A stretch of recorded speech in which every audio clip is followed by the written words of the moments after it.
자, 지난주 김진호 총장 마지막 편 많은 분들이 또 좋아해 주셔서 감사하다는 말씀 전하겠습니다. 고대 분들의 그 리플 같은 반응도 좀 많이 있더라고요. 그래요? 네. 뭐 고대인으로서 자랑스럽다.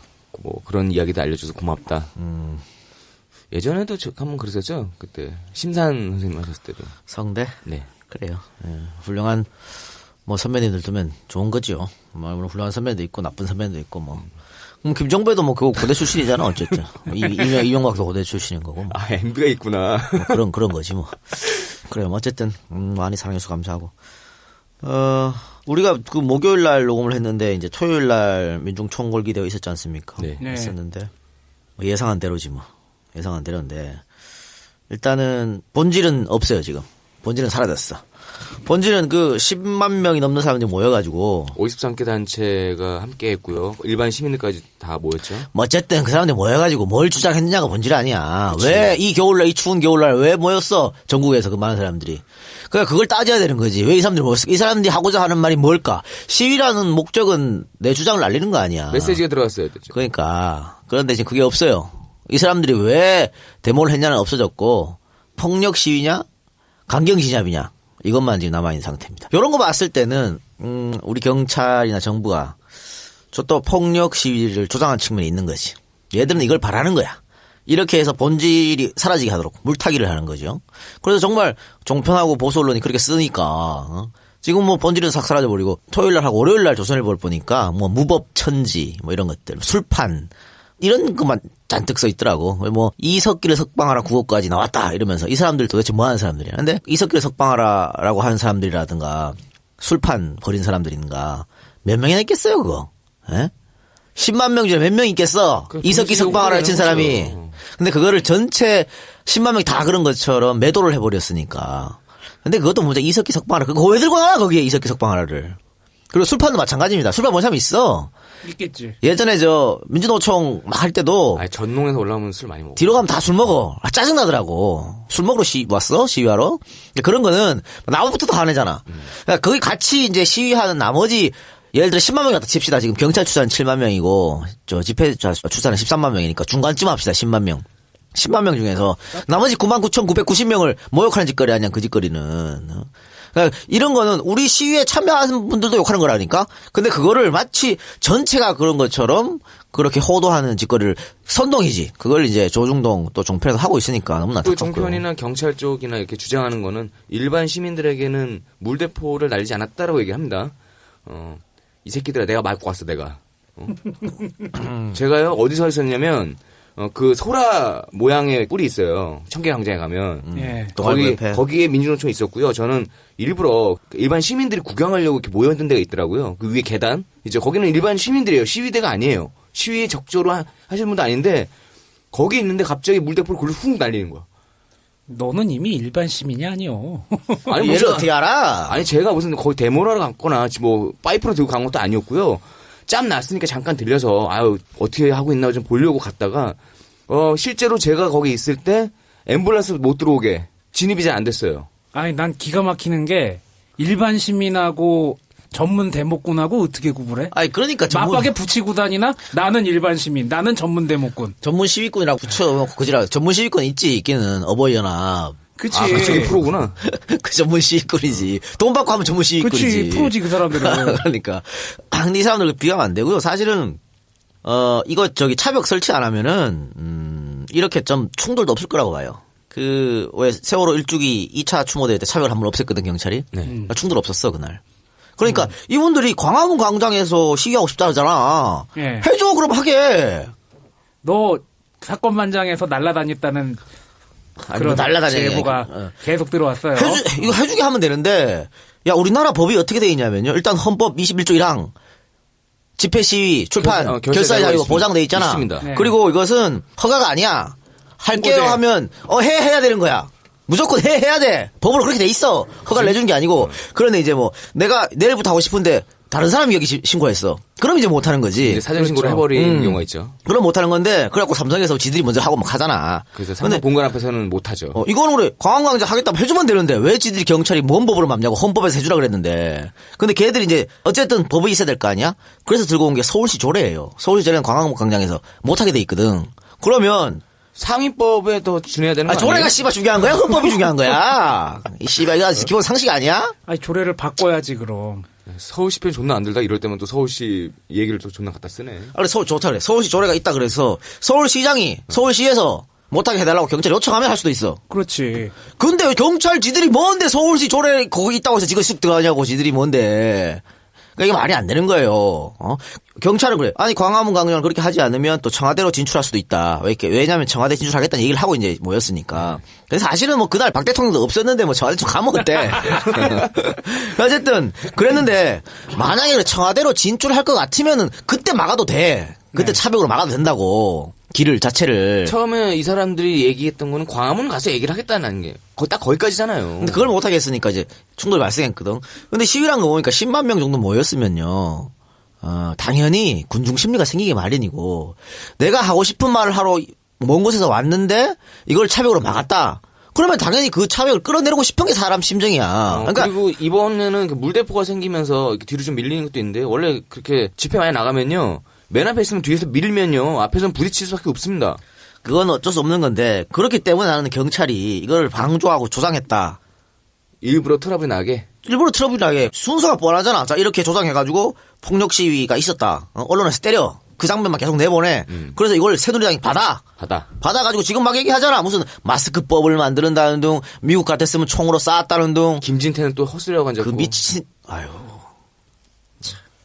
김진태가 뭐라 그랬지, 김진태가? 그 쓰러지신 분 그 영상을 자기가 보니 이게 물대포에 의해서 쓰러진 게 아니라 넘어진 다음에 시위대가 와서 구타를 한 것 같은 의심이 든다라고 라디오에서 통화하면서 인터뷰를 했습니다. 이게 이제 막 나가는 거죠. 진짜 괴물도 이런 괴물이 없습니다. 겁을 상실한 것 같아. 막 나가는 거라니까. 아니 이게 사람이 죽어가는데 이런 발언을 하고 싶나? 국민을 대변하는 사람이라고 할 수 있습니까 이 사람이? 예? 국민을 대표하는 국회의원을 할 수 있어? 아니 이건 인지상정이야. 몇천 년부터 공자가 얘기했잖아. 불쌍한 사람 보면 불쌍한 마음을 좀 들으라고. 그치. 근데 그 이제 죽어가는 정신도 없는 불쌍한 사람한테 시위대가 그 가게 가서 일부러 혹 했다고 어떻게 그런 말 할 수 있냐고. 그게 상식적으로 가능한 얘기. 자기는 그렇게 확실히 추측한다 그랬거든. 나도 추측한다. 네가 미친놈이라고. 내 추측이야 왜. 일반은 걸든가 명예훼손으로. 지금 마음대로 막 얘기하고 있어요 아주. 이런 말도 안 되는 의심의 출처가 일베에서 며칠 나왔다고 얘기 들어요 지금. 그러면 김진태 일베 쳐보는 거 아니야? 김진태 일베 쳐봐. 아 그래? 아니 근데 차벽 같은 경우에도 마찬가지로 이제 산별 집회를 했잖아요. 네. 산별 집회하는 그 루트 따라서 갔다가 광화문 광장에 집결하기 전에 약속 있어가 잠깐 나갔다가 그리고 광화문 광장에 다시 들어갔는데 차벽이 너무 촘촘하게 쳐져 있더라고. 뭐 도저히 사람이 왔다 갔다 할 수 없게 쳐놨더구만. 그걸 왜 그러는 거야 도대체. 일반 시민 통행도 막고 결국엔 시위 임원들이 더 이상 합류하지 못하게 하고 모인 사람들도 꼼짝달싹 못하게 만들려고 그런 거 아니야. 그리고 나중에는 어떻게 됐냐면요. 이게 사람들이 뒤에서 몰리니까 지하철 입구 이런 데 막더라고요. 거기다가 이 인간들이 체류액을 쏴요. 그런 영상이 있어요. 네. 아예 못 들어오게 하는 거지. 네. 그러니까 헌재가 그거 잘못됐다고 말했음에도 얘들은 네. 지금 뭐 법도 없고 아무것도 없는 아니 거예요. 그러라고 세금 내서 그런 거 사주나 우리가? 아니 어디다 대고 무법천지라고 그래. 지네가 무법천지면서. 그리고 이 마스크법 제출했지 않습니까? 이번에 또 제출한 게 아니고 이번 마스크법을 내야 된다고. 그러니까 복면 마스크 한 사람을 법으로 금지시키겠다고. 정말 생각이 없는 것들이. 요거 똑같은 얘기를 언제 했냐면 신지호가 2008년에 했어. 광우병 시위 있었을 때 신지호가 이런 법 내갖고 제가 와서 테이프 박지들 신지호 편에서 연락에 깠지. 잠깐 읽어드릴까 뭐랄까든지. 한때 주사파로 맹활약한 빨갱이 출신이라 그런지 신지호에게는 우리나라 헌법이나 헌재의 판결도 눈에 안 들어오는 모양이다. 그러니 지금 좌파라고 손가락질 받은 내가 가르쳐주겠다. 대한민국 헌법 21조 1항은 모든 국민은 언론, 출판, 집회, 결사의 자유를 가진다고 명시되어 있다. 자유주의 타령하는 신지호가 자유가 무슨 뜻인지 모르진 않을 텐데 이 무슨 해괴한 법인가. 또한 대한민국 헌법재판소는 2003년 10월 30일에 집회 참가자는 참가의 형태와 정도, 복장을 자유롭게 결정할 수 있다고 결정했다. 헌재가 벌써 한 10년 전에 이거 자유로운 거자 말했는데 지금 또 헌재 결정을 또 뒤진다는 거야? 뭐 어떻겠다는 거야? 지가 헌재인데 응? 그리고 이거는 실효성이 없는 거예요. 마스크나 복면을 쓰면은 벌금을 내기거나 구속시킨다는 거잖아. 그러면 마스크 안 쓰고 옷깃을 올리면 어떻게 돼? 목티를 코 위에까지 올리면 모자를 존나 눌렀으면 어떻게 할 건데? 나 이번에 나갔다가 그 뒤에는 어떻게 돼 있나 보려고 가는데 이것들이 체증을 하더라고. 나 사진 착각 찍어. 그래서 나도 모르게 깃을 올리게 돼요. 그럼 그것도 문제가 되는 건가? 그러니까 이게 원래 법이란 것은 어떤 행동이 불법이냐 합법이냐 하는 것은 명확성, 법은 명확성이 있어야 되거든. 그렇죠. 살인을 했으면 나쁜지 뭐 이렇게 돼야 되는 거 아니야. 몇 년 이거. 그런데 이거는 마스크법은 그 명확성이 없다니까 방금 내가 한 말처럼. 예. 그리고 또 존나 황사가 심해. 그래. 황사가 심한 나는 시위하면 안 되네 그러면. 아니 그렇잖아. 날씨 봐야 돼? 날씨 보고 해야 될 거 아니야. 황사가 심하니까 이 박사 지금 저 소수고 입 막고 했는데 이것도 하지 말라는 거잖아 그러면. 그렇지. 야, 그럼 존나 추운 날에 시위하면 안 되겠네 또. 감기 걸린 사람들 시위하지 마. 그러니까 이게 말도 안 되는 걸 갖고 나와가지고 지금 이러고 있다니까 얘들이. 이건 뭡니까? 전부 다 여론을 호도하는 거거든요. 여론을 자기 편을 만들려 그러는 거야. 일단은 여론이 부정적이야. 사람들이 불법 말이 들어가면 아니 자기들 주장하는 건 좋은데 왜 불법을 저지르냐. 보통 사람들은 이렇게 생각해요. 그러니까 이걸 계속 이렇게 하면서 이거 불법이다 이러니까 안 된다. 뭐 계속 그런 거 아니야. 근데 제가 그런 분들한테 말씀드리고 싶은 게요. 김인현 독립운동 3.1운동 불법이었어요. 불법. 예. 불법 시위야 그거. 안 그래? 그리고 지금이랑 똑같은 얘기를 했던 게 이완용이 썼던 글에 남아있잖아요. 그러니까요. 87년 6월 항쟁은 불법 아니야? 존나 개불법이지 그것도. 네, 말 나온 김에 좀 읽어드릴게요. 4월 19일 약 3만 명의 대학생과 고등학교 학생들이 거리로 쏟아져 나와 그 가운데 수천 명이 경무대로 몰려들었다. 경찰은 데모대에 대하여 발포하기 시작했으므로 학생들의 시위는 폭동으로 화하였다. 전국적으로 부산, 광주, 인천, 목포, 청주 등과 같은 주요 도시에서 수천 명의 학생들이 가세하였다. 서울에서만 자정까지 약 130명이 죽고 천여 명의 부상자가 발생했다. 육군 참모총장이던 송효찬이 계엄사령관으로 임명되었고 계엄령이 발표되었다. 4월 19일 이후 데모와 폭동이 연일 계속되었다. 이제 학생이 아닌 일반 시민들도 가담하였다. 그러나 군은 중립을 취했다. 이승만은 반정부 시위에 관하여 더 이상 공산주의의 선동이라는 말을 하지 않았다. 책임지고 다 물러났다. 4.19에 대한 그 개요를 얘기한 거거든요. 개불법이지 뭐. 그러니까 이것도 불법이었어. 개불법이지. 아니 지금 내가 무슨 얘기하려고 그러냐면은 여기서도 경무대로 갔거든. 경무대 못 가게 총으로 쏠 수도 있다 뭐 그런 얘기한 그 여자 국회의원 한 분 있잖아요. 저기 새누리당에. 결국에는 공권력 타령하는데 공권력 타령한 거 치고 나중에 후세의 평가에서 혁명이라고 얘기 안 된 게 뭐가 있어. 6.8혁명, 4.19 혁명, 김일 3.1 독립운동, 6월 항쟁. 다 그땐 불법이라고 그랬어. 그러니까 무조건 불법이라고 매도하면 안 되는 거고. 그리고 새누리당 의원들은 기본적으로 그 이완용인가 했단 말, 뭐 미국에서는 공권력이 사람을 뭐 죽이고 어떻게 한다고 그러는데요. 전 세계에서 가장 재소자가 많은 나라가 미국입니다. 네? 거기가 무슨 자유로운 나라가 아니에요. 아, 우리나라처럼 평화 시위한 데가 없어요. 그래. 우리 지금 이 차벽 막아는 가지고 뭐 밧줄로 땡기고 있잖아. 만약에 프랑스에서 시위 신청해갖고 하는데 차벽으로 막아봐. 씨발. 그 차 없어져. 아, 선진국인 프랑스에서. 스페인? 만 죽어. 따대고 얘기를 하나. 아니 그거는 곳곳에서 네티즌들이 조목조목 반박하더구만.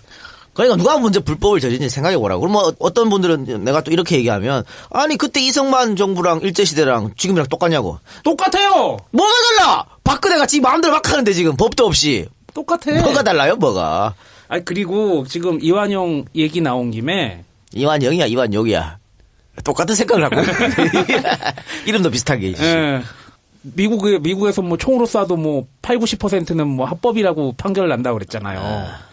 걔네들은 총기 소유가 자유화됐기 때문에 그게 되는 거 아니에요. 지금 만약에 우리나라 총기 소유가 됐어 봐. 누구 먼저 총 맞을까. 잘 생각해 보세요. 아니 그럼 그 전에 미국은 이렇게 시위를 다 보장한다니까. 그렇지. 걔네들 수정헌법 1조가 뭐야? 표현의 자유 아니야. 우리나라하고 달라요. 저번에 뭐야? 박근혜 미국 갔다가 그 차벽 살려다가 개망신 당했잖아. 아니 뭐 캐나다였나? 캐나다. 미국 캐나다. 개망신 당했지. 아니 그리고 선진국에서 이렇게 시위 많이 나라 없다 그러잖아. 백악관 앞에서 거의 뭐 일주일에 몇 번씩 매번 시위 있더구만 뭘. 아유. 아니, 부끄러워지 않아야 되고 지금 뭐 뉴욕 타임즈에도 오늘 뭐 사설로 박근혜 정부 존나 깠더라고. 민주주의 보장하지 않는다. 그런데 유엔에서도 얼마 전에 또 우리한테 경고 성명 냈거든. 그 성명이 뭐냐? 박근혜 정부는 시위의 자유를 보장하지 않는다. 그런 게 경고 선거였어요. 21세기 우리가 유엔한테 그따구 소리 들어야겠습니까? 그리고 상식적으로 말이 안 되는 게요. 어떻게 그 10만 넘는 사람들이 전부 폭도고 시위자라고 판단을 할 수가 있겠습니까? 처음 얘기로 돌아가서 이게 시위가 일어났던 게 자꾸 이렇게 호도가 된다는 것 자체가 말이 안 되는 게 사람들이 10만 명씩 모였으면은 이 사람들이 왜 10만씩이나 모였는지를 정부는 깊이 반성을 해야 될 거 아니야. 누가 사람이 지랄을 해. 막 뭐라 그래 누구한테. 뭐 리더한테 뭐라 그러든지 아니면은 뭐 자기 윗사람한테 뭐라 그러든지 아니면은 자식이 부모한테 막 이렇게 저렇게 이거 잘못되지 않았느냐 얘기했으면은 자기가 자기 위치에서 잘했나 잘못했나를 먼저 따져보고 논박할 게 있으면 논박하고 변명할 게 있으면 변명하고 네가 잘못했다고 얘기한 게 있으면 잘못했다고 얘기를 한 다음에 그 다음 얘기를 해야지. 아니 왜 사람들이 모였는지 생각도 안 하고 거기에서 아니 10만 명이 모였는데 별일 다 일어나지 뭘 사람이 그렇게 완벽하길 바라나? 그리고 저는 더 이상 그 한국의 민주주의 발전을 위해서 누군가의 피를 요구하는 그런 식의 혁명은 원치 않습니다. 그것도 정말 싫어요. 그렇기 때문에 이번 쓰러지신 그 백남기 씨가 기적적으로 쾌유할 수 있기를 진짜 진심으로 바라고요. 그렇게 해서 한 클릭 더 간다고 해서 누군가의 피로 간다면 그건 진짜 민주주의가 아니지. 물론 그런 얘기하는 사람도 있죠. 민주주의는 피를 먹고 자란다. 이 땅의 민주주의는 참 불쌍한 민주주의예요. 더 이상 그렇게 안 해도 되잖아. 아니 뭐 가끔 누가 뭐 누구 한 명 죽어야지 세상이 뒤집어있다 뭐 그런 얘기하는데 아이 그런 소리는 하는 거 아니에요. 사람 생명 귀한 줄 알아야지. 어쨌든 12월 5일 날 2차 총궐기 대회인데 그때도 많이 모여주시기 바랍니다. 계속 해야 돼요. 너희들이 뭐 언론으로 장악해서 그렇게 하든 말든. 그래야 길을 열고 됐습니다. 야, 그래도 뭐 팩트TV, 국민TV, 미디어몽고 해가지고 여기저기서 그렇게 진실된 얘기들을 많이 보내주시는 분들이 있으니까 그나마 좀 다행이라고 생각하고 또 그분들에게 감사드려야지. 옛날 같으면 그 언론이랑 카메라라고 하면요. 경찰들도 카메라 쪽은 그 안 쐈어. 이번에는 얄짤 없더만. KBS 기자 날라갔다며.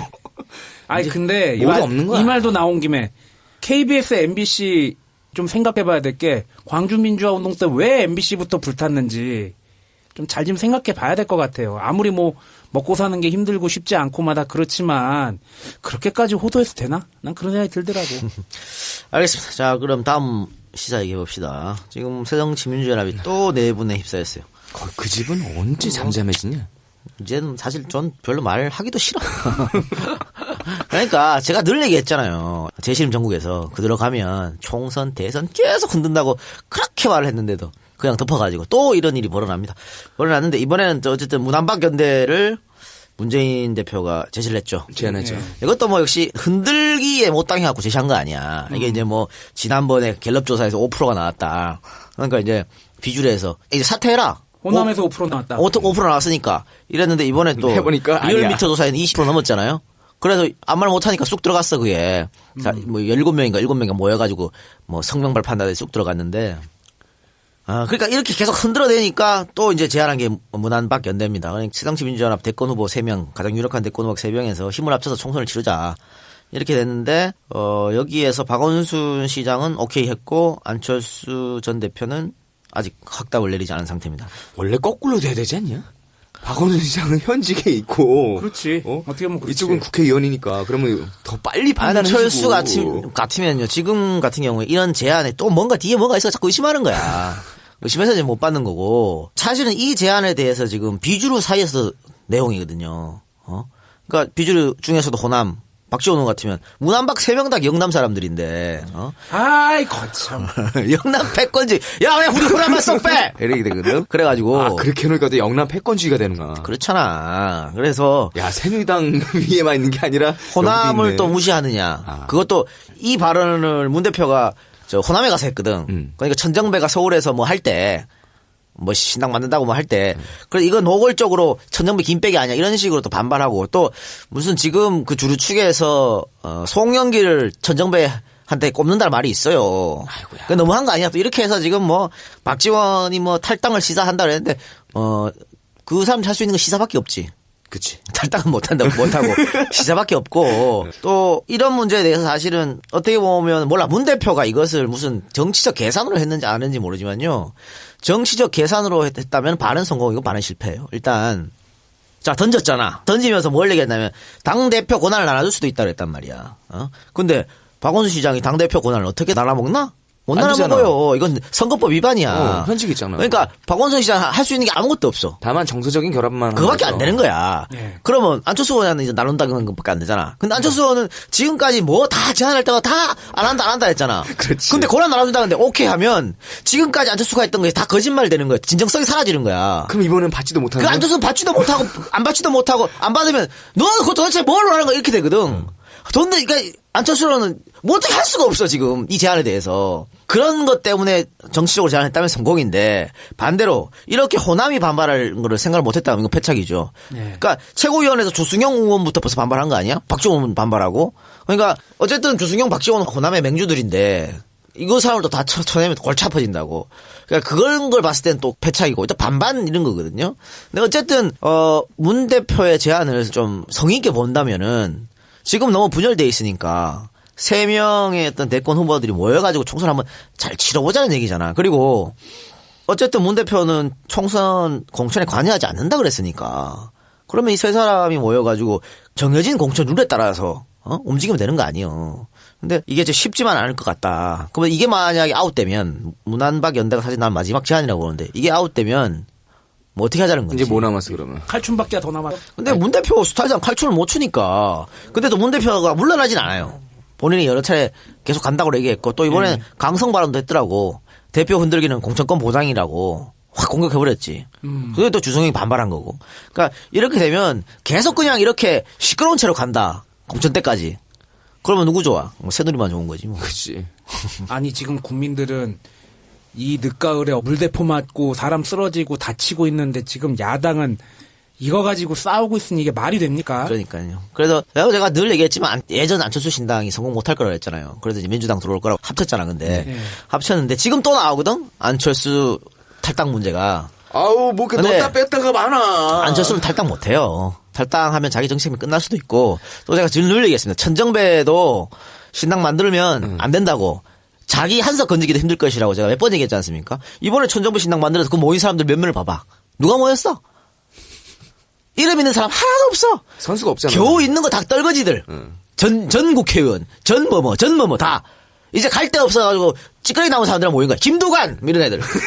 뭐 어쩌자는 건데. 전 뭐뭐는요 그냥 저기 특강 다니고 그런. 안 된다. 천정배가 아무리 난리쳐도 안 돼요. 이 당은 될 수가 없어. 그게 이번의 힘이야. 이번의 파워고. 다만 호남의 마음을 어루만져 주려면 이렇게 천정배를 너무 공격하면 안 되지. 그러니까 천정배 저 지역구에다가 막 송영길 꼽아버리고 그럼 진짜 한판 아버지는 얘기잖아. 아니 근데 분명히 5%는 진짜 큰 문제고 21%라도 지지율이 낮은 건 사실이에요. 호남 지역에서 왜 그렇게 하는지를 역시 마찬가지지. 왜 10만 명이 광화문 광장에 모였는지를 알아야 되듯이 왜 지지율이 21%가 나왔는지를 좀 파악할 필요는 있다는 거죠. 어쨌든 이 21%가요. 왜 5%도 마찬가지야. 문재인이 5% 나왔으니까 뭐 새누리당 후보가 많이 나옵니까? 아니거든. 다 안철수, 박원순 3명이 다 나가진 거잖아. 21%도 마찬가지고. 그러니까 어차피 선거를 하면 누구 대표 체제가 호남은 그래도 밀어줄 거라고 봐요, 이거.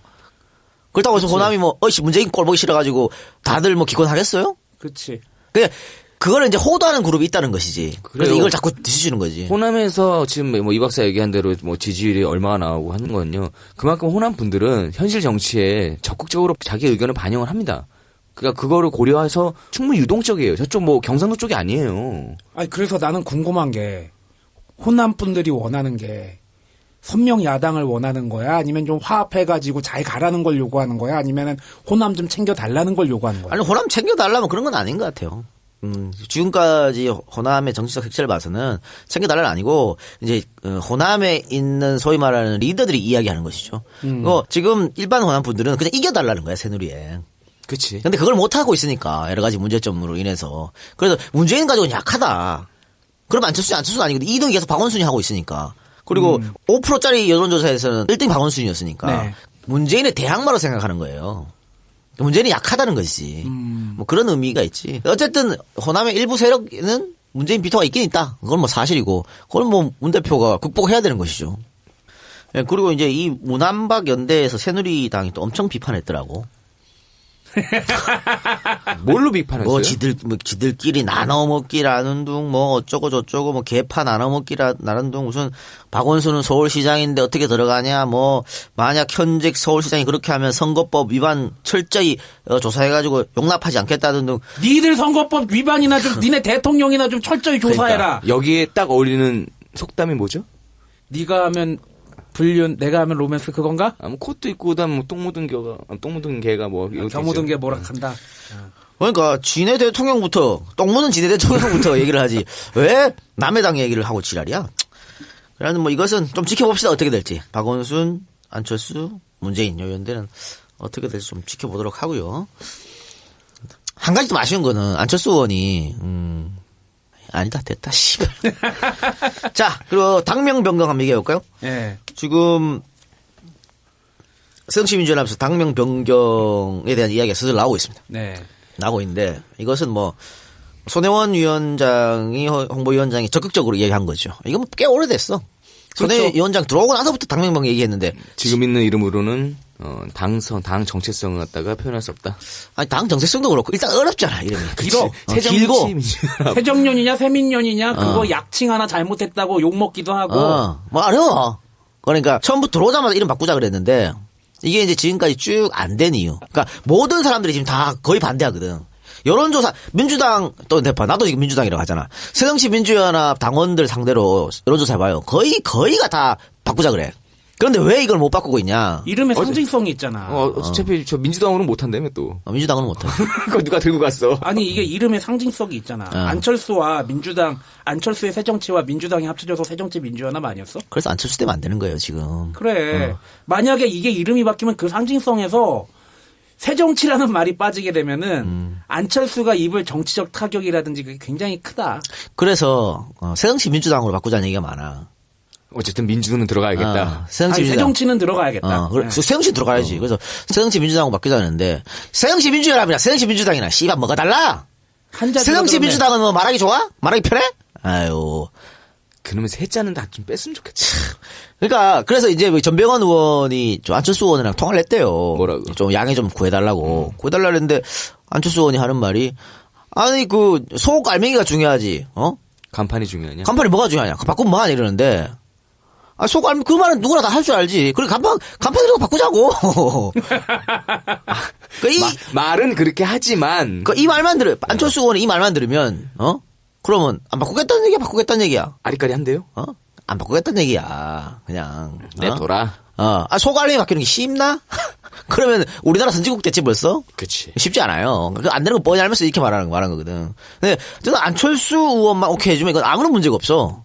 이름 바꾸는데. 또 나는 민주당이 꼭 안 들어가도 상관없어요. 정말 괜찮은 이름이라면. 응? 아니 뭐 지금 뭐 새누리당도 한나라당에서 새누리당 바꾸고 얼마나 좋아. 걔네는 원래 그런 거에 대한 지조가 싹 없어요. 바꿨잖아. 아니 꼭 민주당 넣을 필요 있나 뭐. 야 새누리당 얘기 나온 김에 내 상관없는 지나가는 얘기 하나 하자. 아니 저기 신대방역 지나가다가 그 플랜카드에 가뭄 예산 몇천억 확보, 하늘이 감동할 때까지 새누리당은 계속 뛰겠습니다 하는데 걔네 요새 왜 이렇게 종교적으로 변했을까 싶은 생각이 들더라고. 다 제일 어떻게 위에 계신 분이 제일 윗사람의 사상에 움직여야지. 뭘 하늘이 감동해 니네 4대강의 아유 진짜. 야 지금 그 동네는 저기 좋은 혼을 가진 사람을 찾느냐고 지금 얼마나 사는데 고생이 많은데. 그러니까 왠지 모르게 새누리라는 말하고 그 종교적인 세체하고 신천지? 정말 그렇지 정말 잘 어울려. 그러니까 이름이 정말 중요하긴 해요. 네, 당명이. 근데 글쎄 뭐 박 대통령이 신천지하고 연관이 있는지는 잘 모르겠어요. 잘 모르겠고. 몰라. 그분은 사실은 뭐 어쨌든 재태민이랑 친하잖아. 그렇지. 그 재태민이랑 거의 내선 일체잖아. 그러다 보니까 아니 재태민은 뭐 했어? 기독교, 불교, 천주교. 그래서 했잖아. 그러니까 꼭 신천지라기보다는 뭔가 뭐 그런 거겠죠. 뭐. 그런데 누가 어쨌든 당명은 저는 꼭 민주당이 안 들어가더라도 부르기 쉽고 기억하기 쉽고 그런 이름을 바꾸면 되지 않을까 싶어요. 그리고 제가 아까 세자에 대해서 민감하게 얘기했냐면 새누리당이 있기 때문에 완전히 지금 대칭되는 이름 이미지였으면 좋겠다는 바람이 있어요. 그럼 날그로 하냐 그리고 뭐 새누리당에서 또 뭐 새정치민주연합이 그동안 뭐 선거 때마다 이름을 바꿨니 또 바꾼다고 어쩌고 지랄는데 니들 안 바꿨냐? 야, 니네는 몇 번 바꿨냐? 짜증나게. 그러니까 아까 세작이 말한 게 맞는 게 똥 묻은 뭐가 겨 묻은 뭐한테 뭐라고 그러는 거라니까. 아니 그러니까 이거 봐요. 어쨌든 한나라당은 조동원이 불러가지고 뭐 색깔부터 빨간색으로 바꾸고 이름 바꾸고 그때 거기에 뭐 트러블 있었어? 그 CF 담당 때 아저씨. 없었잖아. 네. 근데 여기서 손혜원이 뭐 하려고 그러니까 태클이 이러면 안 어, 씨바. 이름도 그것 때문에 안 되고 뭐 다 태클이야. 이따오로 하니까 새정치가 안 되는 거예요. 자, 밖에 가서 좋은 사람들 모셔왔잖아. 뭐 조국이라든가 조은이라든가 뭐 이게 손혜원이라든가 김상곤이라든가 그분들이 그렇다고 해서 무슨 뭐 한 자리 노리고 들어온 건 아니잖아. 명망 있는 사람들 모셔왔잖아. 그런데 맨날 이렇게 족같이 대해요. 니는 무슨 파지? 맨날 누가 여기 가서 일하고 싶겠냐고. 아유 참 무슨 영문이요? 무슨 파지? 아니 만약에 말이죠. 이 새정치민주연합에서 조동원 같은 사람이 들어가갖고 자 우리는 정통 색깔이 파란색이었지만 빨간색으로 바꾸겠습니다. 이렇게 하면 어땠을 것 같아? 난리 났어. 못 바꿨을 거야. 야 우리가 빨갱이야 왜 바꿔? 대번 이렇게 나왔을 거야. 새누리당 봐봐. 새누리당 바꾸잖아. 빨갱이는 때려잡자고 하면서 빨간색으로 딱 옷을 갈아입잖아. 아, 전문가가 뭐 이유가 있어서 얘기하겠지. 이거잖아. 참나. 난 갑자기 정주영 전 회장, 왕 회장의 발언이 생각난다. 뭐. 영어 잘해서 잘할 필요 없어. 돈 주고 쓰면 돼. 맡기면 돼. 아니, 손혜원 같은 사람은 뭐 다른 건 모르겠어. 뭐 다른 건 다 때려치우고 이름 짓는 데는 대한민국에서 1등 아니에요? 처음처럼. 이름 짓는데, 처음처럼. 참진이슬로, 종갓집 김치, 무슨, 아파트도 졌어. 현대 아파트 그 뭐야. 힐스테이트 말고. 힐스테이트. 아, 힐스테이트. 힐스테이트도 졌어. 뭐, 이너스프리, 다 이 사람 손에서 나온 거야. 그러니까 이름 짓는데 대한민국 최고가 아니야. 맡겨보라고, 그러면. 아유, 답답해. 그러니까, 나 같은 걱정 인형은 또 지금 걱정되는 게, 민주라는 말을 포기하게 되면은, 호남 지역의 민심을 좀 많이 깎아먹지 않을까 생각이 들어요. 아니, 야, 사람이, 자, 송강민이 있어, 송강민, 손아섭으로 바꿨지. 그렇지. 그 송강민과 손아섭으로 바꿨다가, 송강민 아버지가 사라졌냐, 어머니가 사라졌냐, 할아버지가 사라지냐, 걔 고향이 사라지냐. 지금 메이저 가려고 그래, 지금. 야, 어제 야구만 잘하더만. 야구만 잘하잖아. 그거 뭐 달라. 아니, 민주당 이름 없다 해도, 이게 노무현 정당이 아니고 김대중 정당이 아니야? 이름 바꾸다 해서 다 노무현, 김대중 다 위에 다 한 뿌리예요. 다 알아, 사람들이. 왜 몰라. 새누리로 이름 바꿨다 그래서, 이 뿌리가, 민정당 뿌린 거, 민자당 뿌린 거, 자유당 뿌린 거 다 알아, 사람들이. 자, 문제 없어요. 제대로만 바꾸면 돼. 이건 정말, 이거 사람들이, 야, 이름 바꾸는 지엽적인가? 이름 바꾸는 상당히 중요해요. 중요해. 근데 잘 바꾸면. 잘 바꿔야지, 그럼. 그러니까, 새정치민주연합은, 이건 김수환무랑 똑같은 거니까. 거북이와 두루미. 그래. 삼천국사 동박사. 그리고, 사람들 다 그러잖아요. 새정치민주연합에 없는 게 두 가지야. 뭐야? 새정치하고 연합. 그렇지. 그러네. 새정치도 없고, 연합도 없어. 연합 못해! 존나 갈기갈기 찢어져갖고 맨날 분열 처하면서. 민주밖에 없어. 연합이야. 그러다 보니까 그것도 제대로 된 민주가 아니라 맨 분열이야. 그러니까 그 분열을 이제 민주로 치환시키는 거지. 민주주의는 좀 시끄러워야 돼요, 이러면서. 에휴. 이름을 바꿀 필요가 있다. 이런 생각 듭니다. 너무 오늘 민주당을 너무 까는데. 에이, 짜증나. 그러면, 갑자기 밖에서 제의 들어온 게 열린민주당 어떠냐고. 치워, 그거 안 돼. 말도 사람 열린민주당은 씨. 어디 다친 민주당이요? 열린자 들어가면 또 비노에서 난리 나요. 그거 왜 시끄럽게 싸울 만한 걸 왜 집어넣어? 그러네. 이거 누가 지금 문자 넣은 거야 이거? 저기 우리 이사님. 정치적 수준이 그밖에 안 돼. 그러니까 이제에서 이사하고 자빠졌지. 그러면 지나간 얘기 한번 해볼까요? 분위기 전환을 위해서. 가벼운 소식. 우리가 어제입니다. 어제. 징크스를 깼습니다. 어제 야구를 안가에서 봤지 않습니까? 아이고 시원하게 깼어. 모처럼 많은 분들이 와서 응원해줬는데 안타까운 건요. 한 5회까지 꽉 찼어. 자리가 없어서 막 서서 보고. 네. 6회 7회 가니까 거의 다 나가셨더라고. 심지어는 아래 곱창집에서도 누가 꽉 찬 것 같아서 못 들어갔다고 그런 거 얘기를 하더라고. 근데 그만큼 끌려갔잖아요 앞에는. 그 사람들이 보다가 에이 다 나갔어. 소주나 마실란다? 나가자 이렇게 되는 거지. 안타깝게도. 그런데 요기 베라의 명언이 있잖아. 끝날 때까지 끝날 것이 아니다. 레니 크레비치의 명곡으로 또 다시 탄생했잖아. 그럼요. 이 레인트 오버 트리치 오버. 마지막에 이긴 놈이에요. 그치.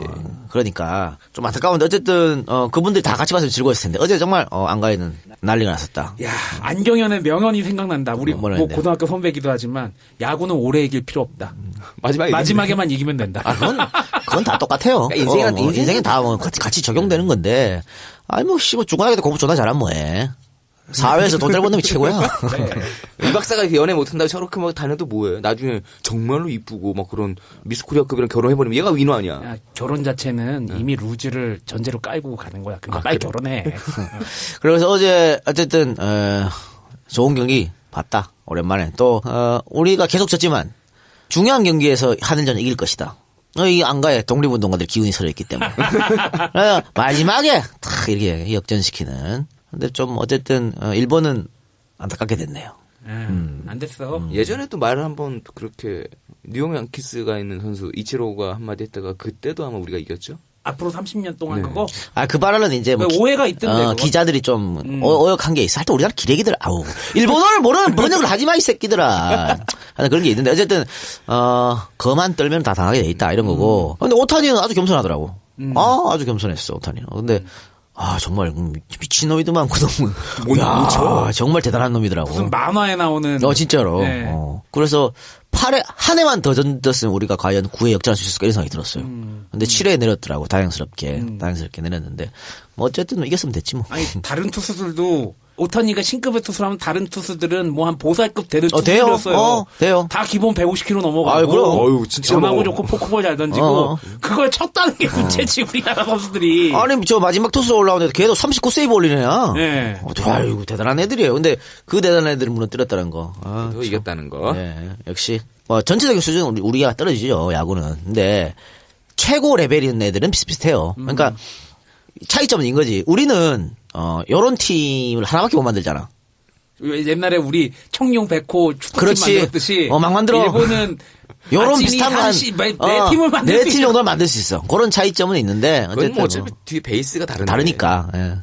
그리고 어제 뭐 일본 했었잖아요. 저는 뭐 어제 집에 가서 그 일본 중계로 쭉 봤거든요. 네. 쭉 봤는데 걔들은 이제 숙명의 일안전이라고 맨날 표현해. 숙명의 일안전. 뭐 전설의 라이벌 뭐 이렇게 표현하는데 이것이 한일전이다.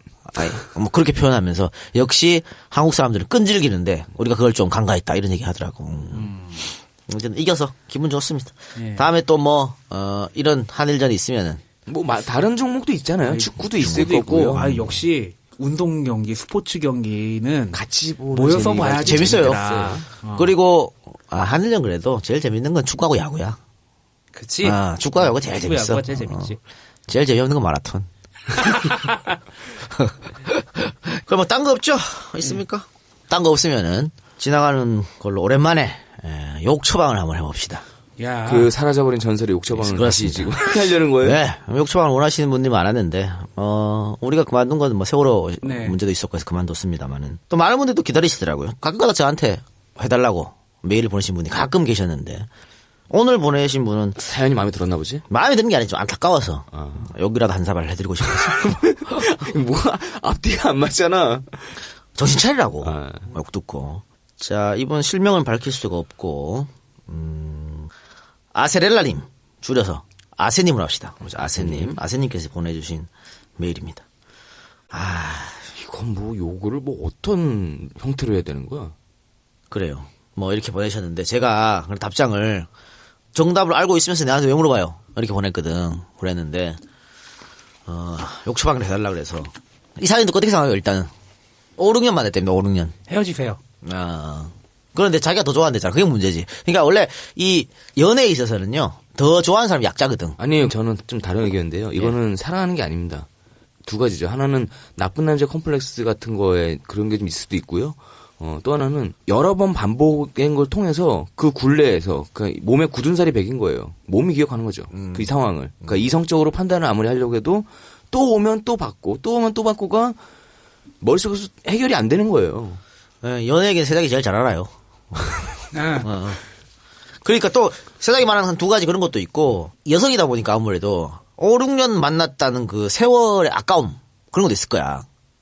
그런데 나는 인생 모르겠다. 한 80년 산다 치면은 5년, 6년이 그게 그렇게 뭐 전체 인생을 좌지우지할 만큼 자기를 쓰레기로 볼 만큼 그렇게 생각할 필요는 없고 5년, 6년 그렇게 산 거에서 건질 거 건져가지고 새롭게 출발하는 게 맞지 않나 싶은데.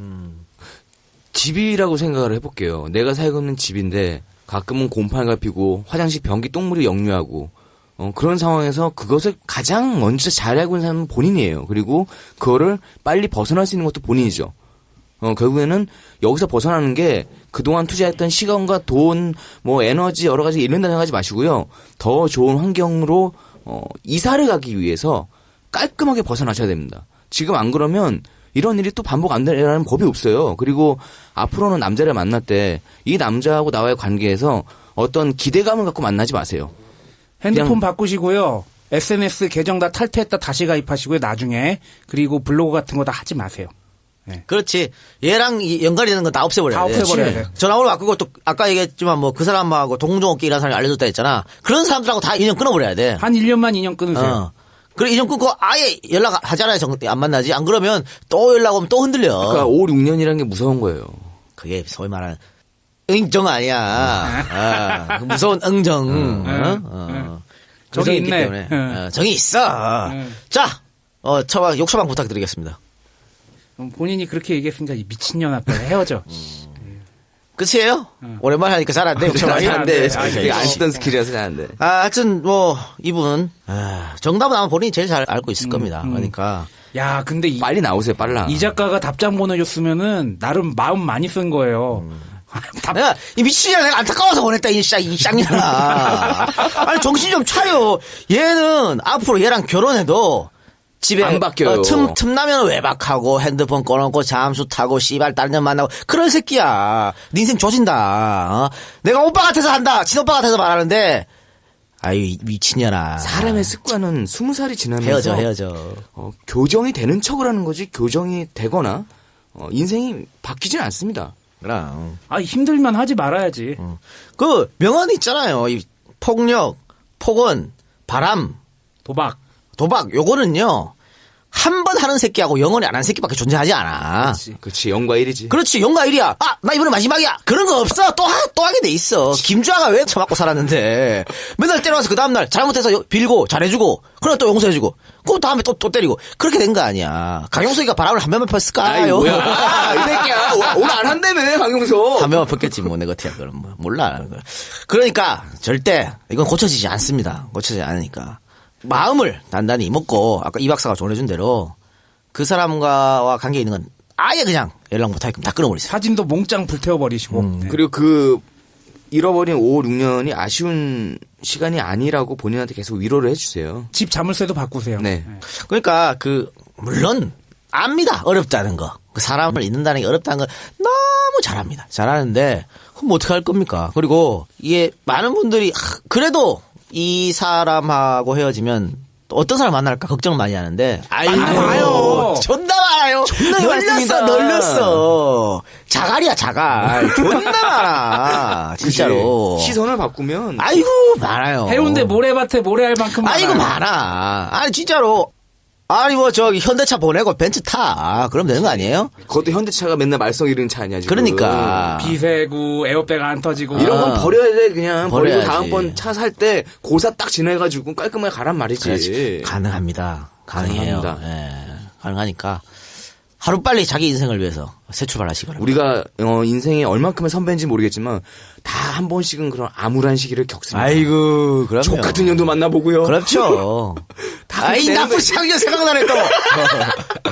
다들 겪은 사람들이니까. 아니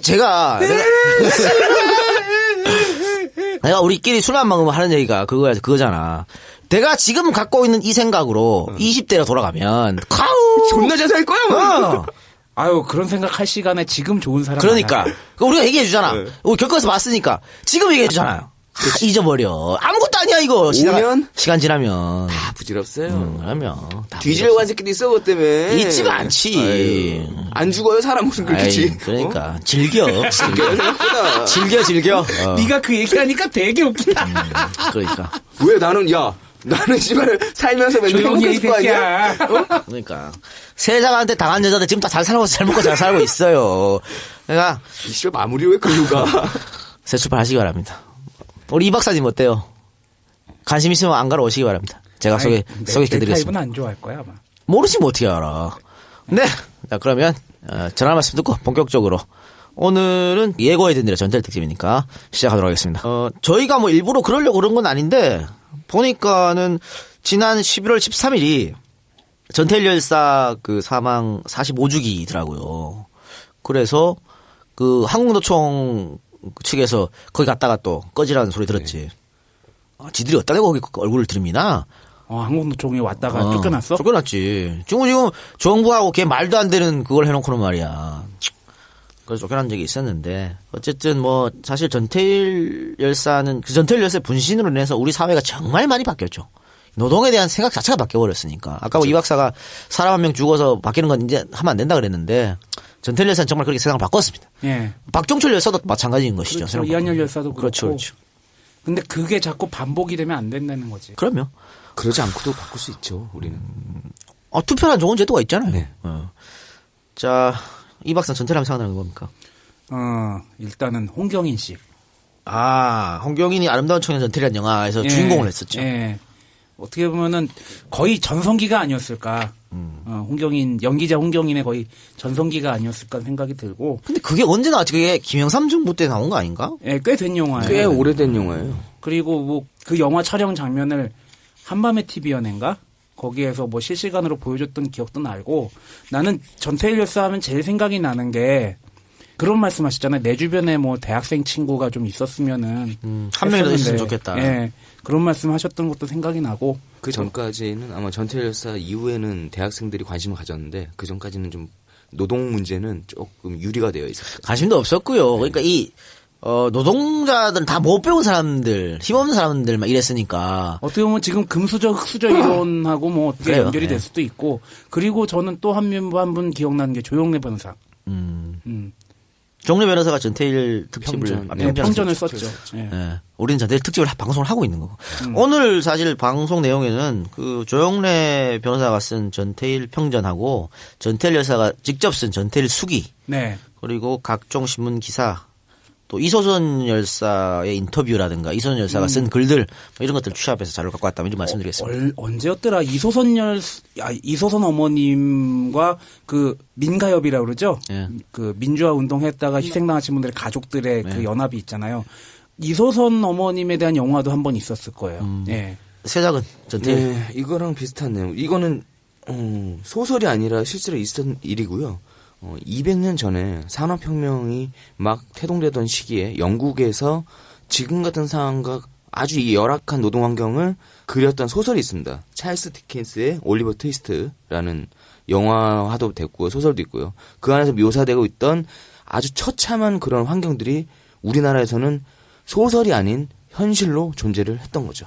네, 그럼 본격적으로 들어가겠습니다. 일단은 1970년 11월 14일자 기사부터 살펴봅시다. 한국일보 기사입니다. 작업환경 개선을 위해 투쟁하던 종업원이 당국과 업주의 불성실한 태도에 반발, 분신 자살했다. 13일 하오 1시 30분께 서울 중구 청계천 유가 피복 제조상인 동아시장 종업원 전태일 23살 성북구 쌍문동 208번지. 전태일 씨가 작업장 안에 시설 개선을 요구하는 농성을 벌이려다 출동한 경찰에 의해 제지당하자 온몸에 석유를 뿌리고 분신 자살을 기도 메디컬 센터를 거쳐 성모병원으로 옮겼으나 이날 밤 10시에 끝내 숨졌다. 전 씨는 지난 10월 7일 청계천 5.6가 동아시장, 평화시장, 통일상가 등 400여여 피복 제조상의 작업장 시설을 근로기준법에 맞게 개선해달라는 진정서를 노동청에 냈으나 2달이 넘도록 아무런 시정도 없어 이날 낮 1시 20분 3개 시장 재단사 친목회 회원 10여 명과 함께 시장 앞에서 농성을 벌이려 했다. 전 씨 등은 우리는 기계가 아니다. 근로기준법을 준수하라고 쓴 플랜카드를 미리 출동한 경찰에 빼앗기자 전 씨 혼자 평화시장 앞길에서 분신 자살을 기도한 것이다. 여기까지만 일단 소개해드리고 그리고 이 전태일 분신 후에 서울법대 서울상대생들이 앞다투어서 노동실태 조사를 요구를 했고요. 또 노동자 처우 개선 단식 농성에 돌입합니다. 또 고려대생들과 연세대생, 외국어대생들까지 전태일 추모식 및 국민권리선언대회를 개최했고요. 야당도 정부의 노동정책을 개선하라고 국회에서 촉구를 했습니다.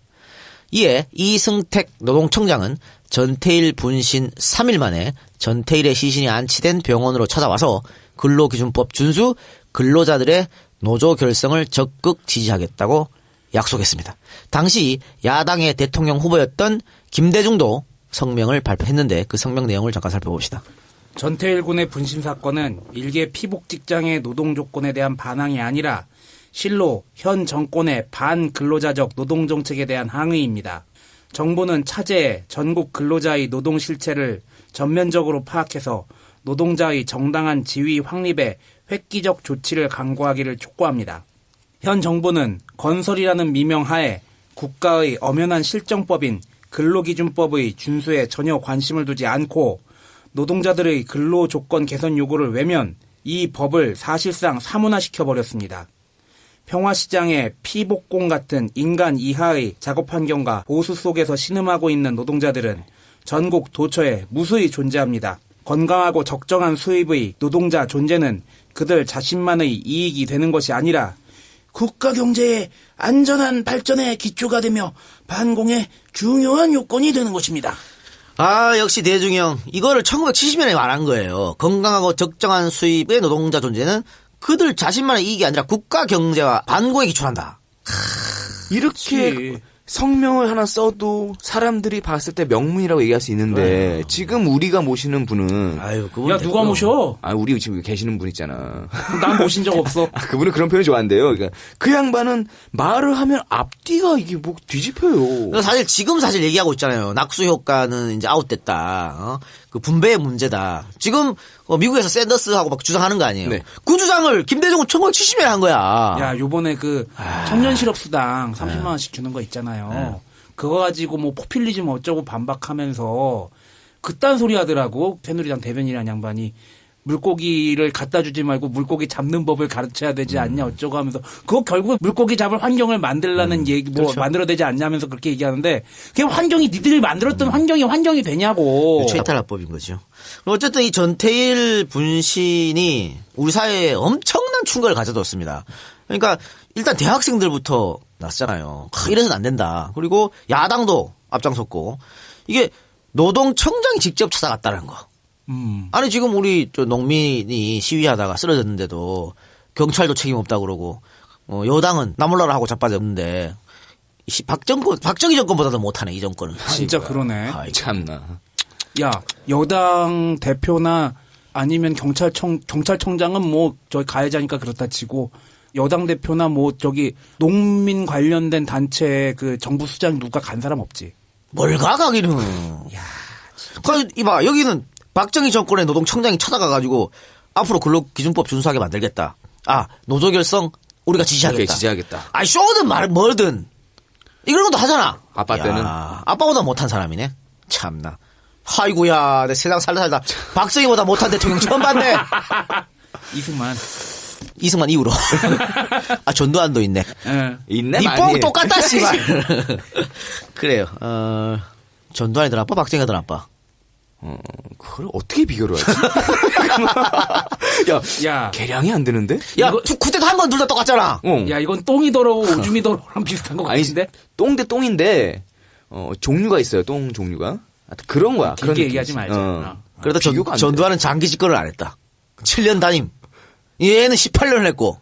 근데 대신에 전두환 사람을 그렇게 많이 죽였잖아. 씨발 박정희는 안 죽였냐? 아니 박정희는 니 똥 내 똥이지 박정희도 사람 죽여야 똑같지? 아 이거 야 계량이 안 된다. 아니 차라리 좋은 걸로 하면은 비유할 게 많은데 엄마가 좋아 아빠가 좋아 짜장면이 좋아 짬뽕이 좋아 이거 되는데 나쁜 걸로는 비유할 게 없다. 참나.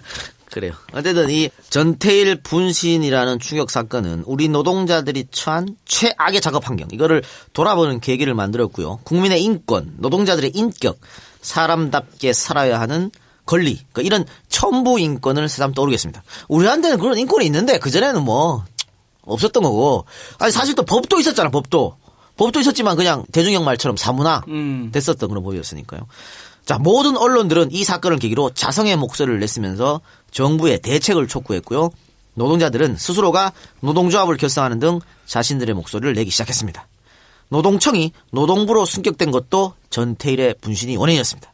그러니까 이때까지 노동청이었는데 야 노동자들의 어떤 이런 권리, 인격 높여줘야 된다. 그래서 노동부로 바꾼 겁니다. 이때가. 전태일이 없었다면 아직도 우리 아이들은 10대 어른 나이에 14시간씩 햇볕도 보지 못하는 먼지 가득한 창고에서 단순 노동을 반복할 수 있었을 것이다. 그런 뭐 예측이 충분히 가능하겠죠. 전태일의 분신은 인간의 인권을 쓰레기통에 쳐버리고 앞만 보고 달린 우리의 슬픈 자화상이었습니다. 1970년 12월 30일자 동아일보 특집 기사를 살펴봅시다. 이 기사는요.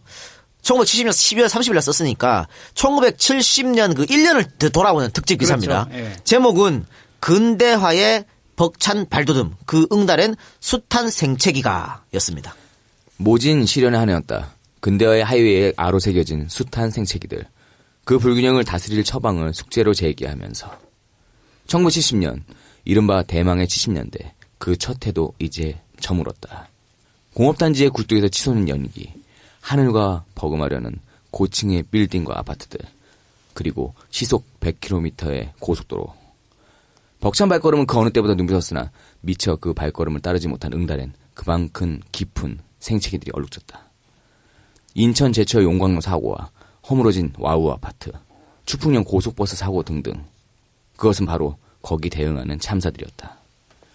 여기에 곁들여서 남영호 침몰, 수학여행 학생 참사, 의암호 나룻배 전복 등은 우리가 가고 있는 지금의 길목이 어디쯤인가를 새삼 일깨워준 대표적인 사건들이었다면 정인승량 피살 사건, 도둑총과 비밀요정의 옥중풀 등은 이 시대의 부패를, 그리고 전태일 군의 분신은 성장의 그늘 아래 시달리는 근로자의 학대를 웅변해주는 것이었다. 네. 야, 이 동아일보 기사인데 참 동아일보 예전 동아일보입니다. 네. 예전 동아일보 이런 훌륭한 기사를 썼어요. 그리고 이 기사를 쓴 분 김중배 기자인데 이분 뭐 편집국장까지 하셨고 나중에 이제 잘렸지 뭐. 이런 분들 다 잘리고 나서 지금의 개똥 같은 동아일보가 된 건데. 옛날엔 조갑제도 기자였다는데 뭐. 조갑제 훌륭한 기자였습니다.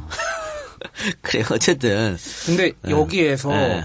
여러 가지 사건들, 뭐 추풍령 고속버스 사건 같은 경우에는 그 경부고속도로 생기고 최초로 있었던 가장 큰 참사였고 뭐 이런 거 다 보면 이 사건들을 세월호 참사로 바꾸고 똑같죠. 남영호 침몰, 수학여행 학생 참사, 정인승량 피살 사건을 뭐 클라라 사건으로 바꾸고 도둑총과 비밀유종을 뭐 7시간 실종 뭐 그런 걸로 바꾸면은 아니 저기로 가야지. 김무성 사위로 가야지. 요 도둑촌은 이제 졸부들이 네. 땅 투기한 걸 네, 뜻한 맞아요. 거고 네. 김지아만 하고 싶지도 않아. 또 비밀요정의 옥중 이거 맞죠? 호화로운 뭐 그런 얘기를 하는 것이죠. 그렇죠. 예. 이런 걸로 바꾸면은 우리나라는 1970년대에서 달라진 게 없어요. 달라진 게 없는 거야. 그렇죠. 아빠에서 딸로 바뀌었네. 예. 그러니까 70년대 이런 많은 사건이 일어났는데요. 그 중에 이 성장의 그늘 아래 시달리는 근로자의 학대를 웅변해준 사건이 바로 전태일 군의 분신이었다라고 하는 것이죠. 뭐 이거 하나로 이제 모든 걸 알 수 있겠죠. 그럼 본격적으로 전태일 열사의 탐구를 한번 해보도록 하겠습니다. 1948년 8월 26일 음력이고요. 양력으로 하면 9월 28일생입니다. 대구 남산동에서 아버지 전상수와 어머니 이소선 사이에서 태어났습니다.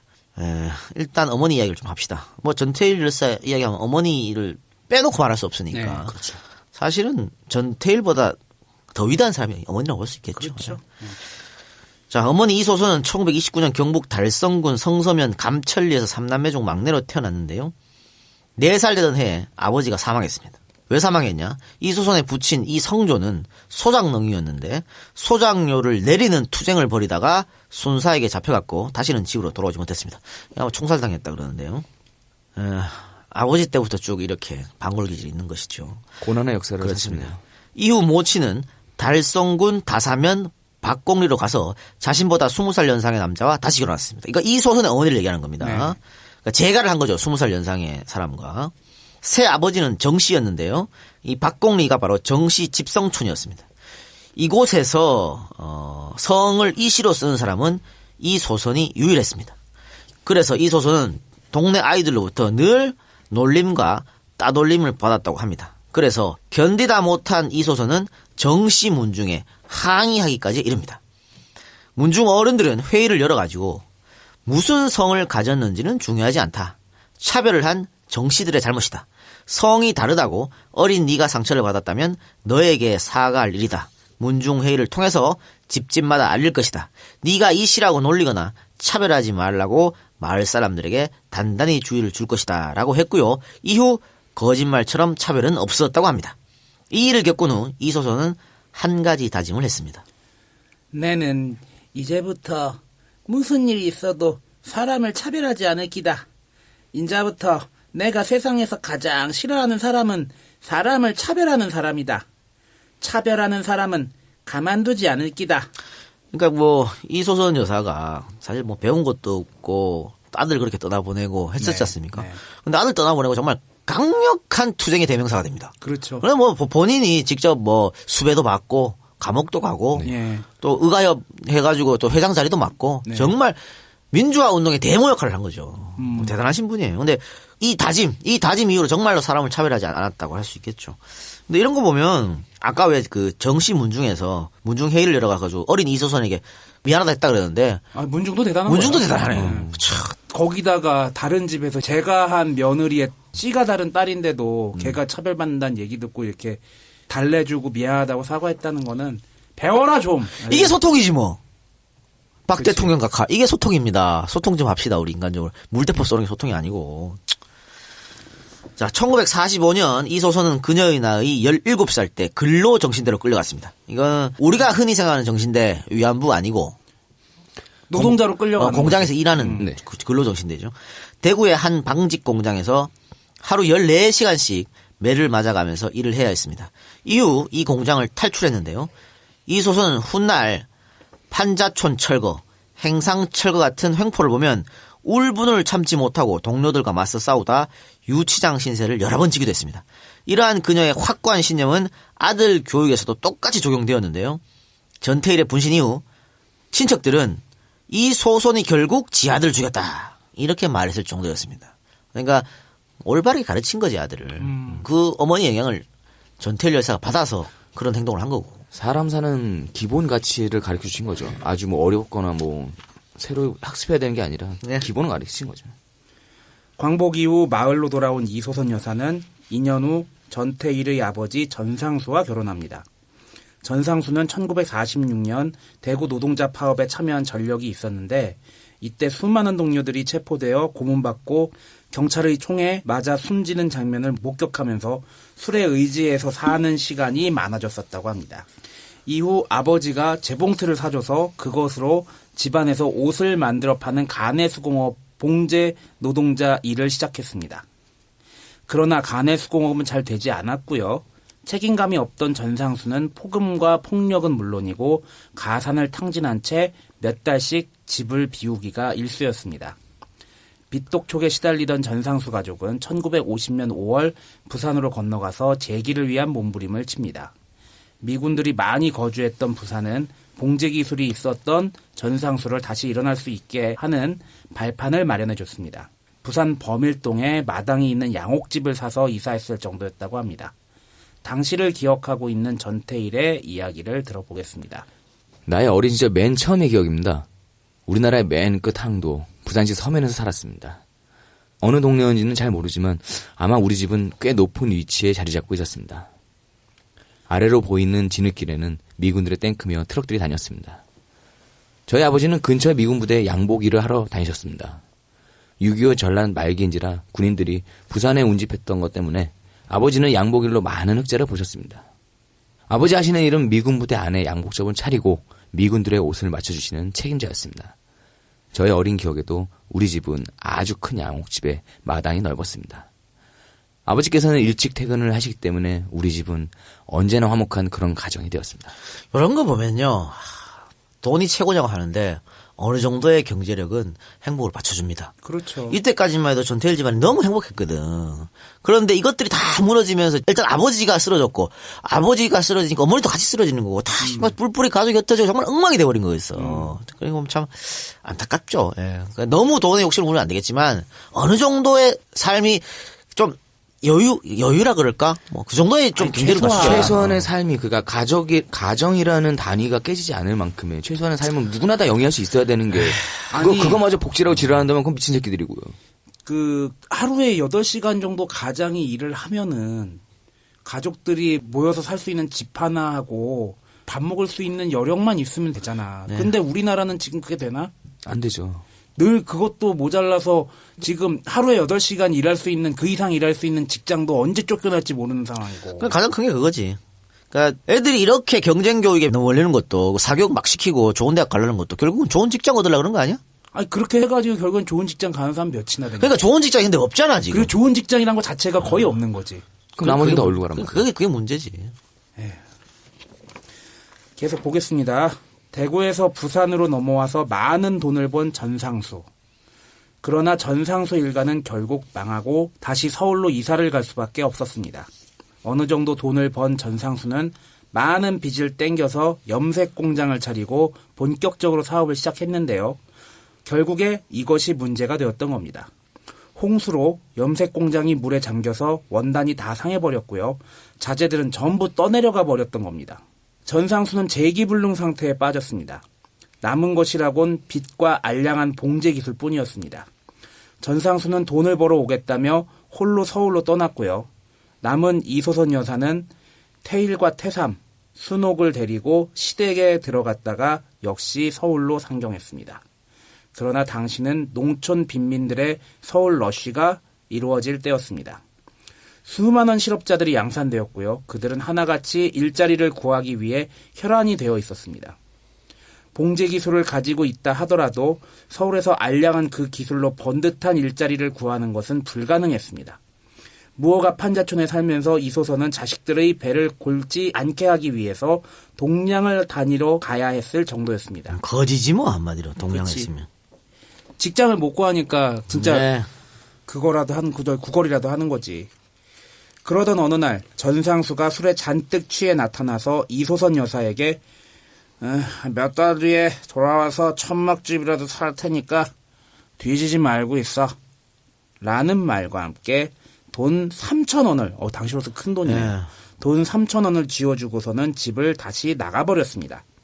이소선 여사는 이 돈을 미천으로 채소 행상, 팥죽 장사, 비빔밥 장사, 찹쌀떡 장사 등을 하며 가족의 생계를 책임졌습니다. 이렇게 2년 동안 지독하게 해서 번 돈과 남편이 간간히 가져다준 돈을 합치니 천막집 한 채에 재봉틀 한 대를 살 정도가 되었어. 어느 정도 기반이 갖추어지자 전상수는 그 좋아하던 술을 끊고 사업에 몰두했습니다. 그러니까 이것도 희망이 있어서 그런 거예요. 그치. 왜 술을 마셔 전상수가? 희망이 없어서 마셨거든. 하루하루가 그냥 지옥이지 뭐. 열심히 일해도 되지도 않고. 잊고 싶은 거지. 근데 이 희망이 좀 보여. 내가 열심히 하면 뭔가 될 것 같아. 그럼 술을 딱 끊고 하는 거야. 그치. 너도 희망이 안 왜 날 쳐다보고 지랄이야. 너도 희망이 안 개새끼는 30년 동안 희망이 없어서 맨날 술 처먹고 있잖아. 30년 동안.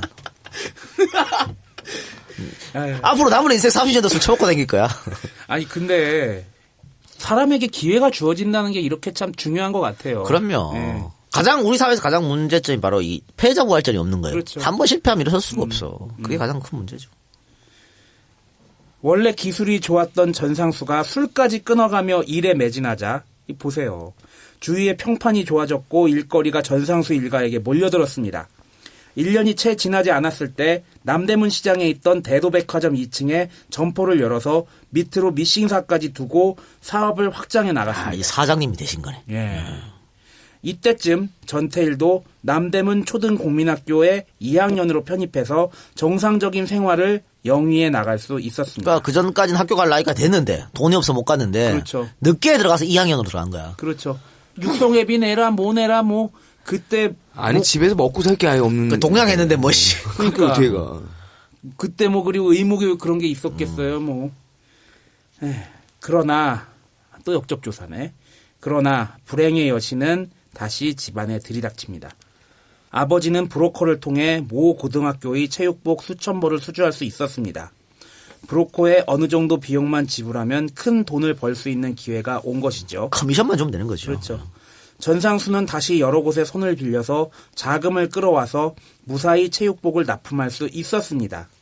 체육복을 납품하고 얼마 뒤 4.19 혁명이 일어났는데 시국이 어수선한 틈을 타고 브로커는 학교에서 받아 전상수에게 건넬 돈을 들고 행방을 감추어 버렸습니다. 야, 씨. 이러면 뭐 끝이지 뭐. 끝이지 뭐. 아니 사람들이 그렇게 민주화 요구하면서 피 흘리고 죽어가는 와중에 또 슈킹 까는 새끼들은 이렇게 슈킹 깠네. 사자들 눈은 그냥 다 그냥 그거야. 눈에 불을 켜고 돈만 밝히는 거야. 아이 사자들 새끼 진짜.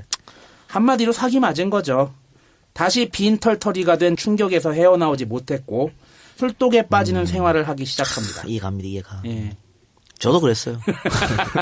야, 너는 네가 나 3번, 4번 진짜 알아먹을 때, 와, 정말 미쳐버리겠다. 술 없으면 잠을 못 자요. 이게, 우리가 그때 15일날 월급날이었거든. 15일날 월급 줘야 되잖아. 학원할 때? 학원할 때. 줘야 되는데, 한 5일 정도, 한 열흘 전부터, 월급 주기 열흘 전부터 막 미쳐버렸어. 막 두근두근거리면서 막 쪼이는 거 같고. 내일 딱 오늘 술 취해서 딱 자면 내일 눈을 안 떴으면 좋겠다. 이런 생각 막 든다니까. 돌아버린다니까. 이해가 되죠? 충분히 이해가 됩니다. 어머니 이소선이 받은 충격도 남편 못지 않았습니다. 이소선 여사는 정신 이상 행동까지 하기에 이르렀습니다. 모두 6식구. 그러나 아무도 돈을 버는 사람이 없었습니다. 그러니까 아버지는 충격에 술독에 다시 빠졌고, 그렇죠. 엄마는 정신병에 걸려버렸고, 전태일이 이제 2학년이고, 초등학교. 어떻게 해요? 전태일 열사를 비롯한 자식들은 밥을 먹는 때보다 굶는 때가 훨씬 많았습니다. 방세를 내지 못해 살던 집에서도 쫓겨나 움막을 전전했습니다. 전태일이 학교까지 그만두면서 신문팔이, 병줍기, 쓰레받기나 산발이 팔기 등의 일을 했지만 그것으로 6식구 생계를 꾸린다는 것은 불가능한 것이었습니다. 아이고, 그래요. 요 뒷얘기는 광고 듣고 오겠습니다. 엄마, 컴퓨터 좀 바꿔줘요. 아니 왜? 그동안 잘 써놓고. 컴퓨터가 오래돼서 그런지 너무 크고 느려서 불편해요. 컴퓨터가 다 그렇지 뭐. 그리고 비싸잖아. 요즘 형편도 어려운데. 아니 엄마, 어제 친구 집에서 봤는데 트윙글 스틱 PC가 새로 나왔더라고. 어른 손가락 2개만한 크기고 TV나 모니터에 꽂아서 바로 쓸 수 있는 최신 윈도우 10 컴퓨터야. 이거 큰 TV나 모니터에 꽂아서 인강도 보고 인터넷 서핑하기에도 얼마나 좋다고. 가장 중요한 건 가격이 대박이야. 그래? 어디 보자. 정말 그렇구나. 세상에. 이렇게 작고 훌륭한 컴퓨터가 가격도 착하게 잘도 나왔네. 당장 바꿔줄게. 장애인, 보훈대상자, NGO, 공무원, 교육계 종사자는 모두 시스 쇼핑몰에서 특별 할인가로 구매할 수 있으며 일반 회원도 자기소개란에 방송 듣고 왔어요 라고 써주시면 특별 할인이 적용되는 골드 회원이 되실 수 있습니다. 요즘 집에 우리 같이 컴퓨터 잘 못 쓰는 사람은 몰라도 그 집에 보면은 큰 TV 같은 거 있잖아요. 네.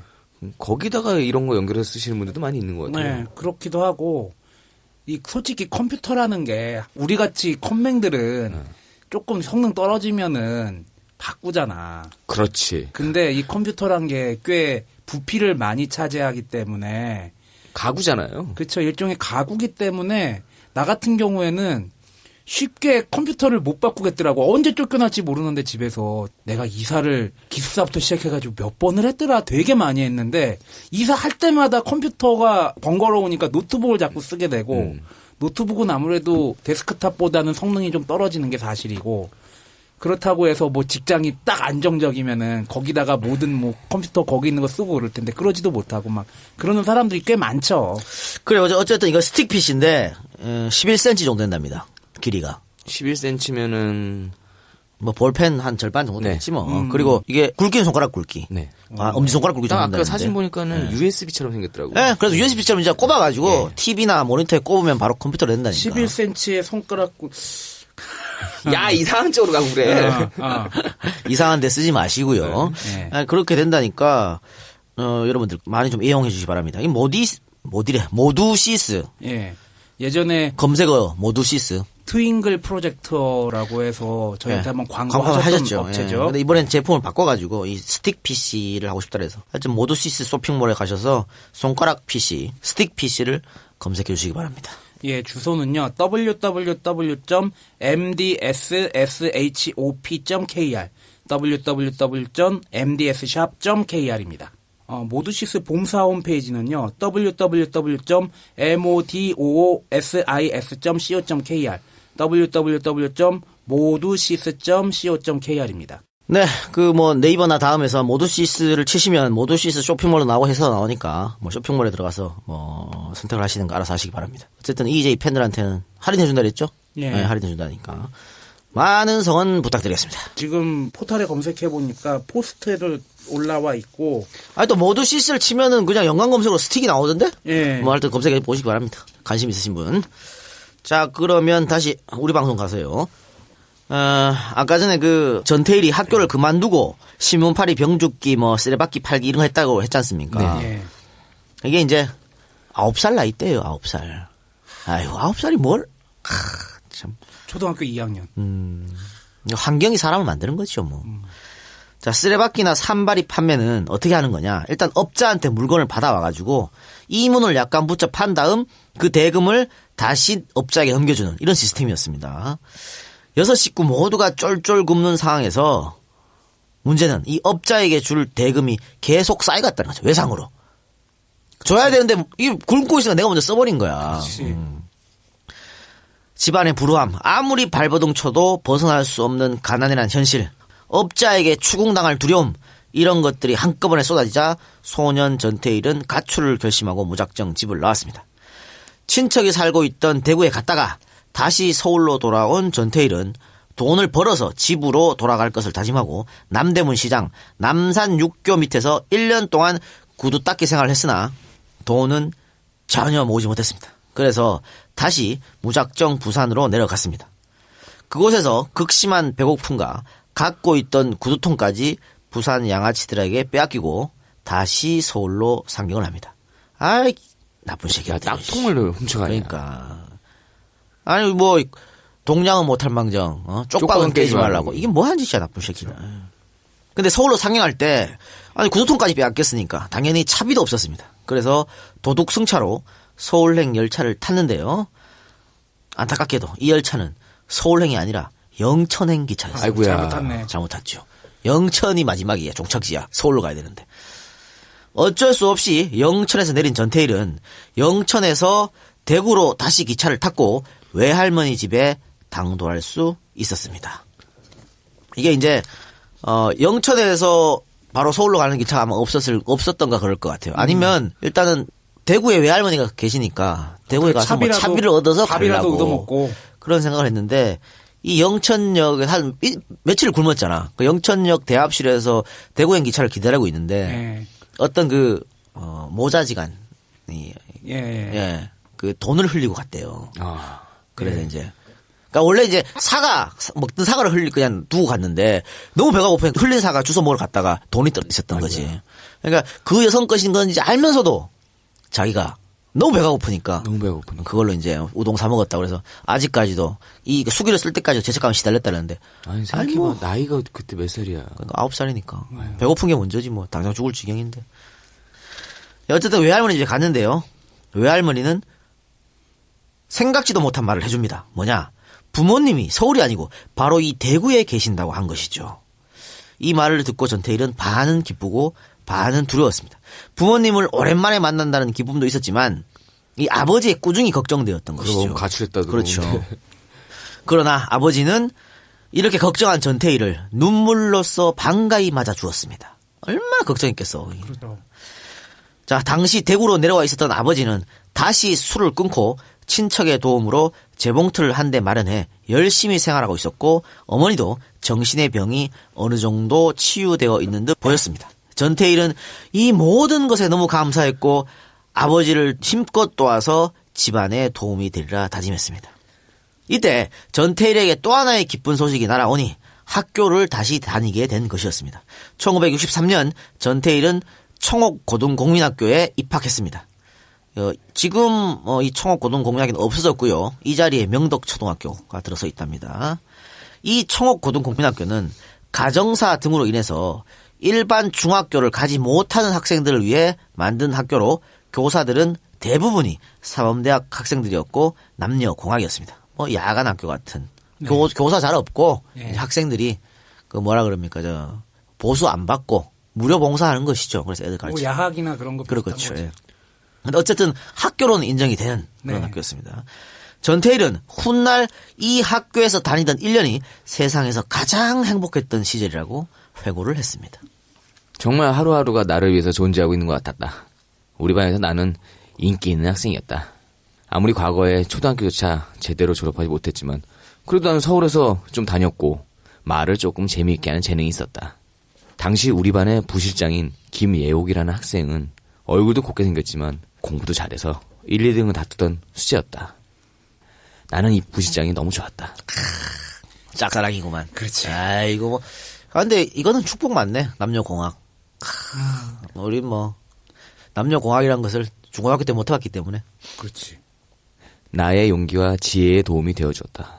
남자는 좀 이래야 됩니다. 네. 우리 반 실장이 형편상 학교를 못 나오게 되자 담임선생님은 나에게 실장의 임무를 맡기셨다. 어머니께서는 눈물로 기뻐하셨고 우리 집은 또 한 번의 경사가 났다. 반장됐다고 좋아한. 이게 뭐라고 엄마가 눈물 흘리고. 근데 이소선 여사가 아들을 공부시키고 싶었겠죠. 예. 돈이 없어서 못 시켰어요. 그 한이 있잖아. 근데 거기다가 실장됐다니까. 예. 뭐. 전태일 열사 이렇게 보면은 공부에 대한 의지도 있었고. 아니 글 보면요 아주 논리정연히 잘 예. 썼어요. 이때부터 나에겐 더욱 쉴 사이가 없이 바쁘게 되었다. 아침 6시 기상하면 같은 반 학생이었던 재찰이 원섭이와 셋이서 운동도 하고 마라톤 연습도 했다. 아버지의 재봉이를 도우면서 벽에 써둔 영어 단어를 외우는 것이었다. 다리미질을 하면서 영어 단어를 외우다 손끝을 다리미에 댄 일이 한두 번이 아니었다.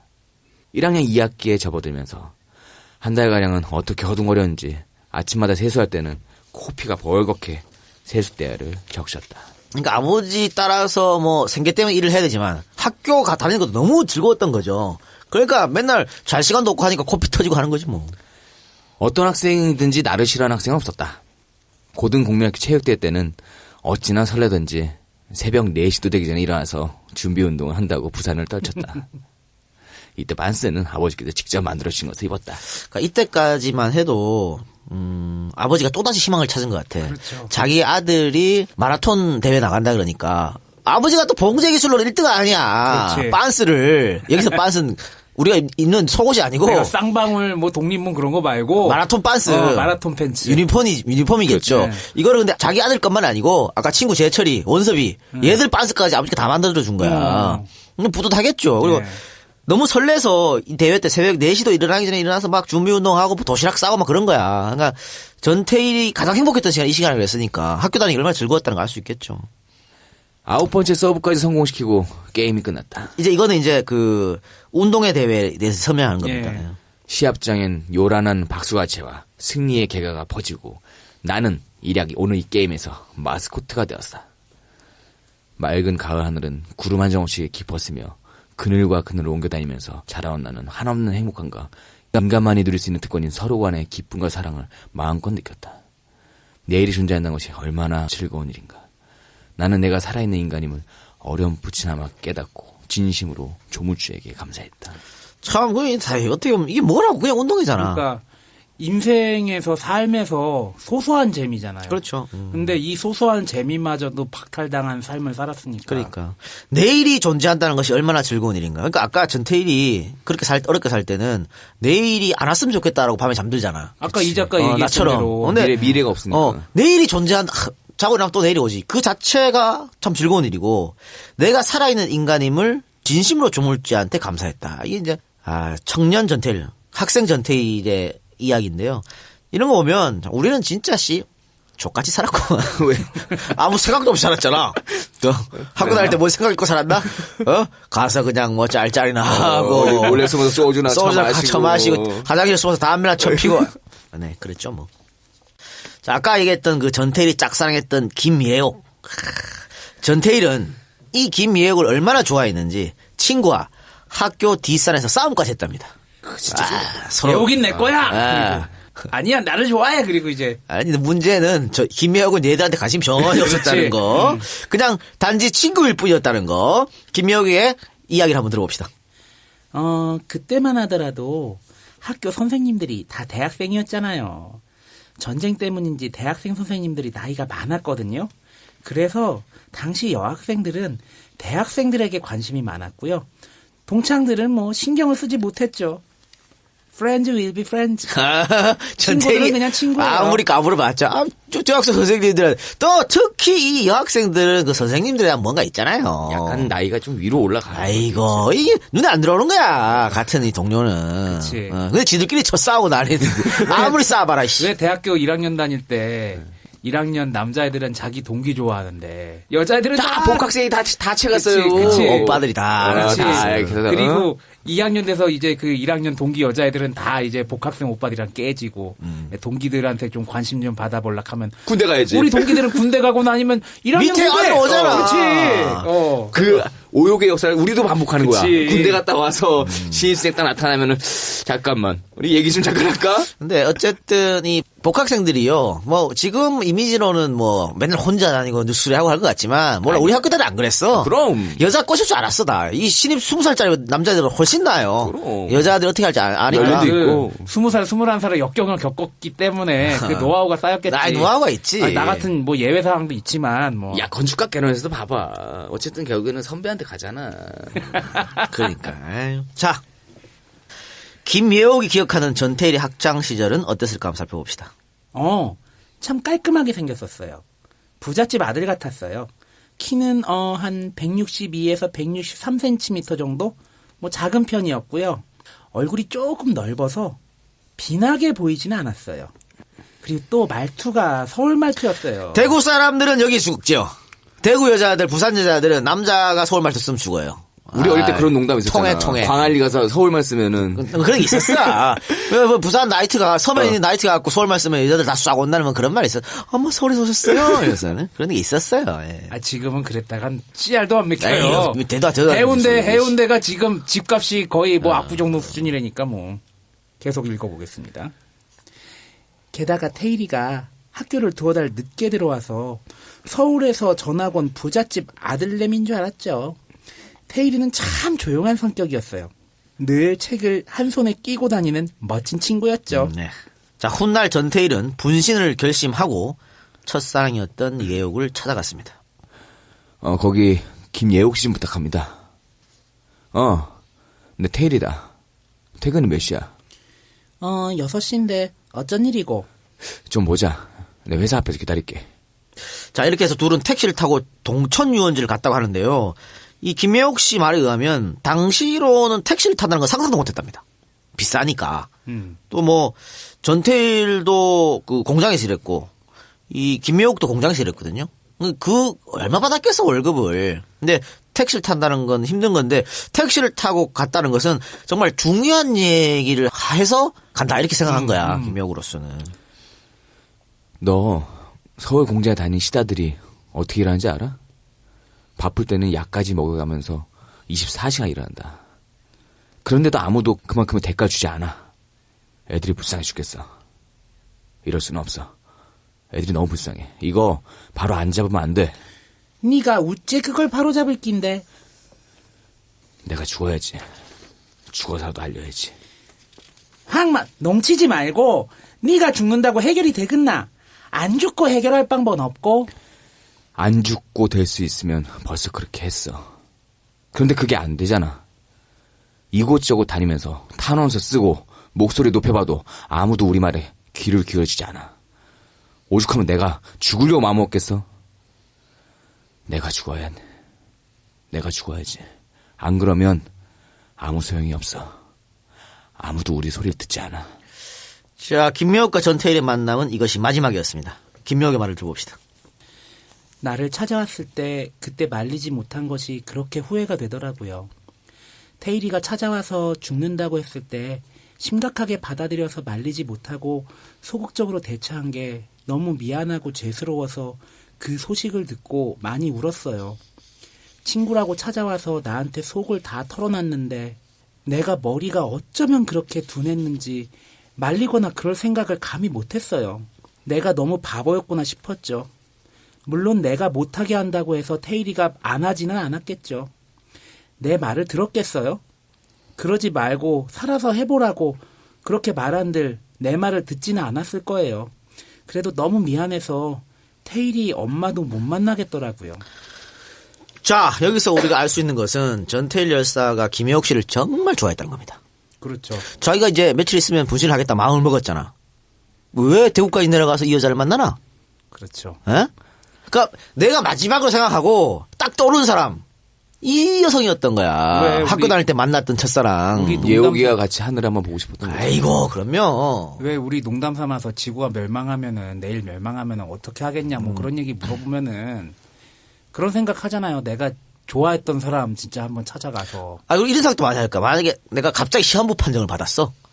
그럴 때 한 번 어디서 만나보고 싶은 사람 있잖아. 그렇지. 그게 아마 그래서 이 참 어려운 선택을 하고 대구까지 내려서 그동안 사실 별 연락도 없었던 김혜영을 찾아서 만난 겁니다. 그만큼 좋아했던 것이죠. 참 그러고 보면 마음이 참 따뜻한 사람이다. 그렇죠. 또 순수했던 사람이다. 이런 걸 알 수 있겠죠. 자, 그리고 앞서 언급한 전태일의 숙에 나오는 또 한 명의 친구 원섭. 전태일은 분신 전 역시 친구 원섭에게 편지 한 통을 보냅니다.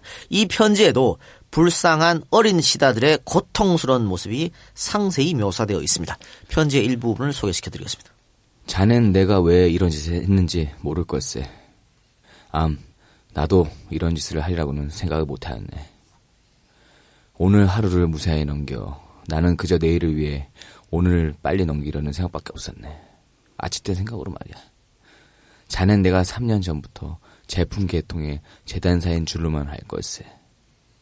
그리고 묻지 않는 자네의 그 침착한 성격을 잘 아네. 지금쯤은 한참 골똘하게 생각을 하고 있겠지. 애써 생각하지 말게. 내가 서서히 실토할 테니까. 들어보게. 이런 현실 속에서 떨어져 나온 나일세. 이게 뭐냐면요. 친구는 이제 전태일이 재단사로 일하는 건 줄만 아는데 지금 전태일이 노가다를 한 거야. 예. 노가다를 하면서 내가 왜 이러는지 내가 지금부터 설명해 줄게라고 한 거죠. 내가 일하던 공장은 종업원이 30여 명쯤 되는 어린아이들 잠바를 만드는 곳이었다네. 지금은 가을 잠바를 만들지만 조금 있으면 동복용으로 잠바 속에다가 털을 넣고 스펀지를 넣을 걸세.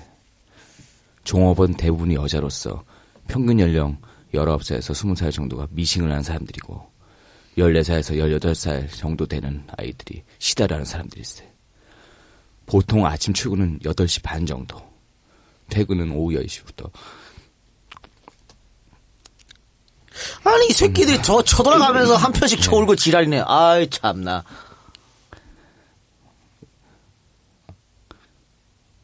11시 반 사이일세. 어떤가 너무 지루하다 생각하지 않나? 여기에 문제가 있네. 시간을 따져보세. 하루에 몇 시간인가? 하루에 14시간일세. 어떻게 어린 시다공들이 이런 장시간을 견뎌내는가? 연령이 많은 미신공들도 마찬가지일세. 남자들보다 신체적으로나 정신적으로 약한 여공들이 더구나 재봉일이라면 모든 노동 중에서 제일 고된 노동일세. 정신과 육체를 조금이라도 분리시키면 작업이 안 되네. 공사장 인부들은 육체적 힘을 요구하고 사무원은 정신적 노동을 요구하지만 재봉사들은 양자를 다 요구하거든. 그 먼지 속에서 하루 14시간 작업 마치고 집으로 돌아가는 노동자들의 모습은 너무나 애처롭네. 아무리 부한 환경에서 거부당한 사람들이지만 이 사람들에게도 채찍의 한계가 있는 인간이 아닌가. 원서봐, 나는 재단사로서 이 사람들과 눈만 뜨면 같이 지내거든. 정말 여간 고역이 아니야. 이제 겨우 14살이 된 어린아이가 아침부터 저녁 퇴근 시간까지 그 힘에 겨운 작업량을 빨리 제 시간에 못해서 상관인 재봉사들에게 꾸중을 듣고 점심시간이면 싸가지 온 도시락을 먹는데 코끼리가 비스킷을 먹는 정도의 양밖에 안 될 거야. 부잣집 자녀들 같으면 집에서 아버지 어머니 앞에서 한창 재롱이나 떨 나이에 생존 경쟁이라는 없어도 될 악마는 이 어린 동생들에게 너무나 가혹한 매질을 하고 있네. 그러니까 이 편지를 보면요. 이게 마지막 줄이 사실 핵심이죠. 그 부잣집 자녀들 같으면 집에서 엄마 아빠 앞에서 재롱이나 떨 나이라고 했잖아요. 그러니까 편지를 보면 그 세작이 울컥한 부분도 그런 거죠. 14살에서 18살 사이가 시다인데 그러니까 전태일 여사가 항상 시다들을 걱정하고 있었거든. 이 시다들이 8시 반 정도에 출근해가지고 퇴근은 오후 10시부터 11시 반. 도대체 몇 시간을 일하는 겁니까? 이게? 지금 말 그대로 14시간씩 일하는 거잖아. 그렇죠. 그리고 또 작업 환경도 얼마나 열악한데요. 그러니까 햇빛도 안 드는 데서 계속 그렇지. 똑같은 것만 하는 거지. 사람이 미쳐버리는 거지. 그리고 우리가 보통 낭랑 18세 아니면 28청춘 그렇게 얘기하는 게 28청춘이면 16살이고 낭랑 18세면 18살 아니야. 한창 꿈 많고 좋은 나이 아니에요. 그 나이대 여성들인데 그렇게 좋은 나이를 즐겨보지도 못하고 이런 열악한 환경 속에서 노동자의 일을 계속 한다는 게 어떻게 보면 이게 뭐 비단 전태일이 일했던 공장뿐만이 아니고 우리 주위에 다 있었습니다. 여기 전태일 열사가 얘기하지만 어쨌든지 정신과 육체의 노동을 미싱사들은 다 해야 된다는 걸 부각시키기 위해서 얘기를 했지만 그래도 정신노동과 육체 노동을 하는 사람들의 역경들도 여기서 어느 정도 언급을 한 것 같아요. 거기에 비유한 거 보면은. 이게 정신줄을 잠깐 놔버리면 작업이 잘못 틀어져 버리잖아요. 그렇지. 미싱 왜 역 표현은 뭐 그렇게 했죠. 노가다는 몸만 뛰면 된다고 하지만 노가다도 위험한 일을 많이 하죠. 신경 많이 쓰지만 그럼. 이거는 계속해서 여기에 촉각을 곤두세우고 있어야 돼요. 온 신경을 다 쏟아야 돼. 안 그러면 제품이 잘못 나가버리면 불량이 나와버리잖아. 그러니까 그 미싱사 하시는 분들 나중에 끝나고 나오는 거 보면은 정말 너무 지쳐요. 지쳐가지고 거의 뭐 몸도 힘들고 정신도 힘드니까 거의 반쯤 나가가지고 그나마 술 마실 여유라도 이제 나중엔 있었지만 이때는 뭐 술 마실 여유가 어딨어. 지쳐 쓰러져 자지. 사실 우리 이골에서도 저보다 한 10살, 20살 이상 되는 누나들, 나 아주 어렸을 때 초등학교 다닐 때 그 누나들 중학교 졸업하고 공장 정말 많이 갔거든. 그치. 근데 80년대에 그래서 80년대에도. 아니 90년대 뭐 중반까지 우리 대학 다닐 때까지만 해도 구로공단이 있었잖아요. 그 구로공단에 조그맣게 뭐 청계천 쪽에도 그렇고 미싱 그런 거 하는데 되게 많았어요. 그러니까 중학교 졸업해봐 16, 17 아니야. 이 사람들 근데 여기서는 70년대니까 더 했겠죠. 네. 14살 초등학교 졸업하고 올라가는 거지. 이런 친구들이 아직 성장도 다 이루어지지 않은 친구들이 2차 성징도 오지 않은 친구들이 거기 가서 쪼그려 앉아가지고 열몇 시간씩 일하면 성장에도 아주 치명적이거든. 그렇죠. 그래서 이제 생리도 늦게 하게 되고 그런 게 비일비재했잖아요. 노차싸 노래도 있잖아. 미싱은 잘도 노네. 왜 그러면 이 어린 여자들이 그렇게 고통받았단 말이죠. 아, 참. 얼마 전 일입니다. 얼마 전. 앞에서 살펴봤듯이 전태일 열사는 학교 생활을 너무도 행복하게 인간이 누려야 할 당연한 권리라고 생각하면서 기쁘게 다니고 있었습니다. 그러나 삶은 그렇게 녹록한 게 아니었습니다.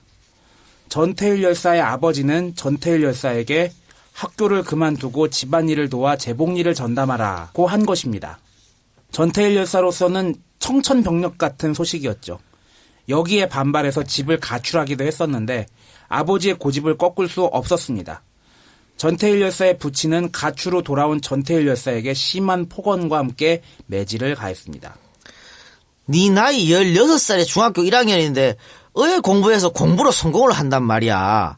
어디 장관이나 국회의원 되는 사람들이 공부 가지고 하는 줄 아나? 돈 가지고 하는 기다 돈. 이 병신 새끼야. 20살 30살이 넘어도 돈만 있으면 공부를 얼마든지 할 수 있어. 이 병신아 지랄 용출하지 말고 어서 꺼져. 이거는 뭐 내가 그대로 표현한 겁니다. 그러니까 보통 중학교 1학년이면 14살이잖아요. 예. 학교도 늦게 들어가고 그런 상황에서 우리 집은 돈도 없는데 네. 공부를 해서 어떻게 성공할 수 있다고 생각하느냐. 너 공부 꿈도 꾸지 마라.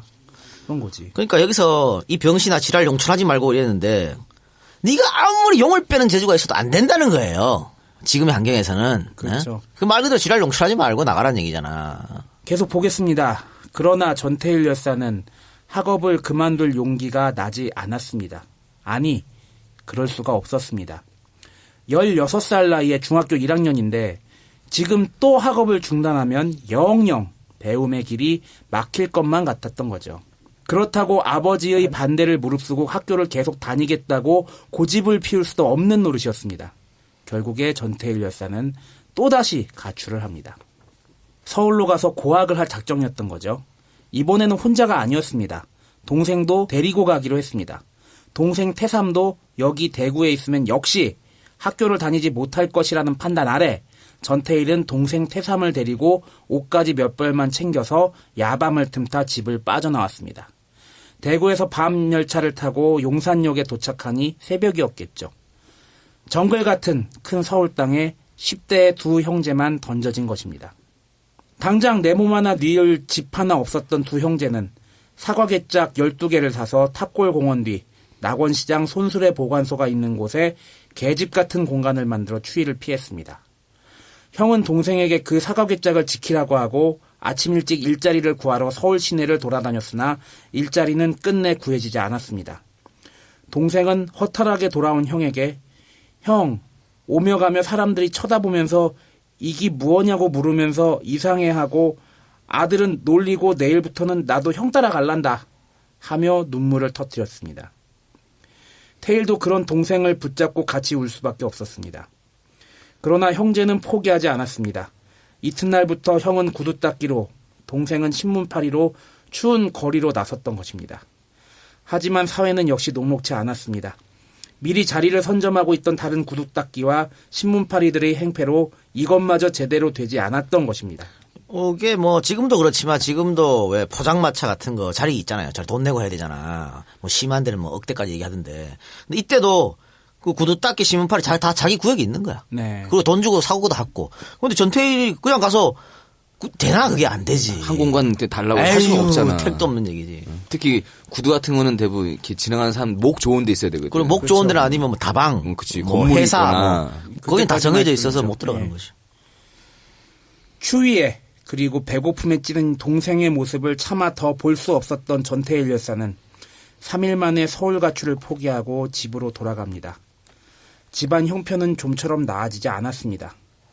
아버지는 일이 잘 안 풀리자 또다시 포금을 했고 집은 더 작은 곳으로 옮겼습니다. 그러나 그마저도 집세가 밀려 집주인에게 매일 독촉을 받아야 했고요. 동생들은 월사금을 내지 못해서 학교에 못 가겠다고 아침부터 울어댔습니다. 전태일 여사는 당시를 회상하면서 하루가 또 돌아오는 것이 무서웠다고 표현했습니다. 6 식구의 호구지책은 오로지 어머니 몫이었습니다. 그러나 아버지는 술에 취해 하루 종일 일을 하고 지친 몸으로 돌아온 어머니를 향해 욕지거리와 폭력을 행사했습니다. 야, 이 쌍년아. 애새끼들 데리고 썩 나가. 네가 안 나가면 불을 싸질러서 몽땅 태워 죽이빈다. 죽이려면 니년이 안 벌어가지고 오면 당장 굶어 죽을 것 같지? 이 문디년아 뒤져라. 이거는 이제 진심이라기보다는 계속 혼자 이렇게 실패하고 반복되고 하다 보니까. 자격지심이야. 그러니까 자기는 계속 실패해서 이제 가장의 노릇을 못 하잖아요. 그래서 어쨌든 자기 아내가 돈을 벌어와서 이 호구지책을 하는데 자기한테 화를 내는 걸 수도 있어요. 그럴 수도 있어요. 그러니까 이게 못난 남성의 어떤 컴플렉스 같은 게 폭발한 거지. 그리고 요즘은 뭐 이 아내를 때린다는 건 말도 안 되는 거였지만 뭐 이때까지만 해도 주위에 뭐 한 10가구 있으면 8, 9는 뭐 때리고 그랬어. 그러니까 정말 못난 남편인 것이죠. 그렇죠. 근데 이게 꼭 남편 탓할 거 아니고 이 세상에 한이 맺혀서 또 이런 걸 수도 있어 이게. 그치. 열심히 살아보려고 했는데 살만하면 실패하고 살만하면 사기당하고. 그래도 가장인데 정신 차리고 집사람하고 같이 힘 합쳐가서 애들 넷이나 되는 애들 먹여 살리려고 노력해야지. 이거를 맨날 술이나 처먹고 마누라한테 욕하고 때리고 하면 안 되죠. 참 어려운 문제가 왜 사람들에게 뭐 이번에 광화문 광장 시위 때도 그렇지만 사회가 이렇다고 해서 니들이 그렇게 폭력적인 시위를 해서 쓰냐 뭐 이런 식으로 얘기하고 뭐 비슷한 사례로 아버님한테 이렇다고 해서 뭐 사람들 때려서 쓰겠냐 뭐 그렇게 얘기하는데 저는 좀 의심이 드는 게 이 사람들의 탓을 하는 것 자체가 되게 폭력인 것 같아요. 그러니까 이게 그런 거죠. 최소한의 사회 안전망. 그치. 그러니까 지금 전태일의 아버지도 최소한의 사회 안전망이 있었으면 이렇게 망가지지 않았거든. 그렇죠. 그러니까 우리가 왜 세모자 그 자살 사건 같은 것도 있잖아요. 네. 그거 최소한의 사회 안전망이 없어서 그렇게 된 거 아니야. 21세기에. 예. 근데 뭐 이때는 1970년대니까 더 하겠죠. 재활을 할 수 있는 국가적인 시스템이 전혀 완성이 안 돼 있었을 거 그러니까 아니에요. 이런 사람들은 누가 케어해 주자면 국가가 해줘야 되는 거예요. 그렇지. 조금이라도 가서 뭐 다른 기술을 좀 배울 수 있게 해주든지 아니면 원래 최소 생활비를 지원해주고 나중에 갚게 만든다든지. 대한민국 국민이잖아. 대한민국에 살 수 있게 해줘야지. 계속 보겠습니다. 이 모든 폭언과 폭력은 단칸방에서 이루어졌고요. 전태일 여사와 그 동생들은 어머니의 맞는 모습을 고스란히 지켜볼 수밖에 없었습니다. 이것도 큰 문제야. 이게 이렇게 그 가정폭력을 직접 보는 아이는요. 나중에 자기가 결혼해서 안 할 것 같지? 그거 보고 그대로 따라해. 참 희한하게 그렇게 된다니까. 지금 다 자기 애들이 보는 앞에서 이렇게 했잖아. 정말 있을 수 없는 일이죠. 예. 그러니까 뭐 내 입장에서는 애도 안 키워본 입장에서 이런 얘기 하기 뭐하지만 싸우더라도 애들 보지 않는 앞에서 싸우라고 뭐 그러더라고요. 네, 그게 맞아요. 예. 1964년 2월 설날을 얼마 앞둔 어느 날 이소선 여사는 아들 전태일 열사를 불렀습니다. 참다 못 참은 거지 뭐. 태일아, 넌 내 마음을 알아줄 게다. 내가 있으니 너희들까지 배를 못 채우는구나. 나 하나가 없어지면 큰아버지, 작은아버지께서 니들 일을 도와주실 거다. 엄마는 서울로 식모살이를 가야겠다. 시장에 가서도 돈벌이도 안 되고 너희들 배고파하는 것을 더 이상 못 보겠다. 어디 가서 선물을 받으면 빨리 송금할 테니까 동생들 잘 돌보고 아버지한테 매 안 맞게 조심해라. 돈 벌어서 다시 만나자. 어머니가 가출한 것을 안 아버지의 횡포는 더욱 심해졌습니다. 태일은 막내 동생 순덕을 등에 업고 엄마를 찾으러 무작정 서울로 올라옵니다. 말 그대로 서울에서 김서방 찾기. 서울 시내 식당들을 막무가내로 방문합니다. 여기 얼마 전에 대구에서 올라온 아줌마 없어요? 라고 묻고 다니길 며칠. 대구에서 작은 아버지 시계 훔쳐서 팔아서 가지고 온 돈은 이미 남아나지 않았고 자신이 입고 있던 상의까지 팔아서 순덕이에게 팥죽을 사서 먹였으나 앞길이 막막한 건 나아지지 않았습니다. 태일은 결국 순덕이를 버리기로 했습니다. 순덕아, 너 여기 있어. 오빠가 저기 가서 밥 얻어올 테니까 다른 데 가지 말고 여기서 조금만 기다려. 응? 빨리 돌아와 오빠. 당시 전태일의 심정은 어땠을까? 그의 회고를 들어보겠습니다. 서대문 네거리 적십자 병원 앞 남쪽 양지 바른 담벽에 어린 동생을 세워두고 광화문 쪽으로 걸어오는 나의 마음은 그 무엇으로 표현해야 알 수 있을까? 가슴은 서러움으로 꽉 차고 나를 부르는 소리가 들리는 것 같고 얼마 안 있으면 해가 넘어갈 텐데 추위에 떨면서 이 못난 오빠를 기다리며 발을 동동 구르면서 울 동생을 생각하니 발길이 떨어지지 않았고 뜨거운 눈물이 소리 없이 볼을 적신다. 조금 멀리 광화문 내거리가 보일 만큼 왔을 무렵 나는 그만 뒤로 돌아서서 왔던 길을 정신없이 내달리기 시작했다. 순덕아, 이 못난 오빠를 용서하고 제발 그 자리에 있어다오. 제발. 나는 거의 짐승이 울부짖음을 토하면서 병원이 보이는 데까지 달려왔다. 보니 동생이 서 있던 곳 근처에 웬 사람들이 에워싸고 있었다. 몇 미터 안 남았지만 피를 말리는 것 같은 불안감과 죄책감에 헐떡이던 숨이 끊어지는 것 같았다. 다행히도 그 자리에 그대로 서 있는 동생의 모습.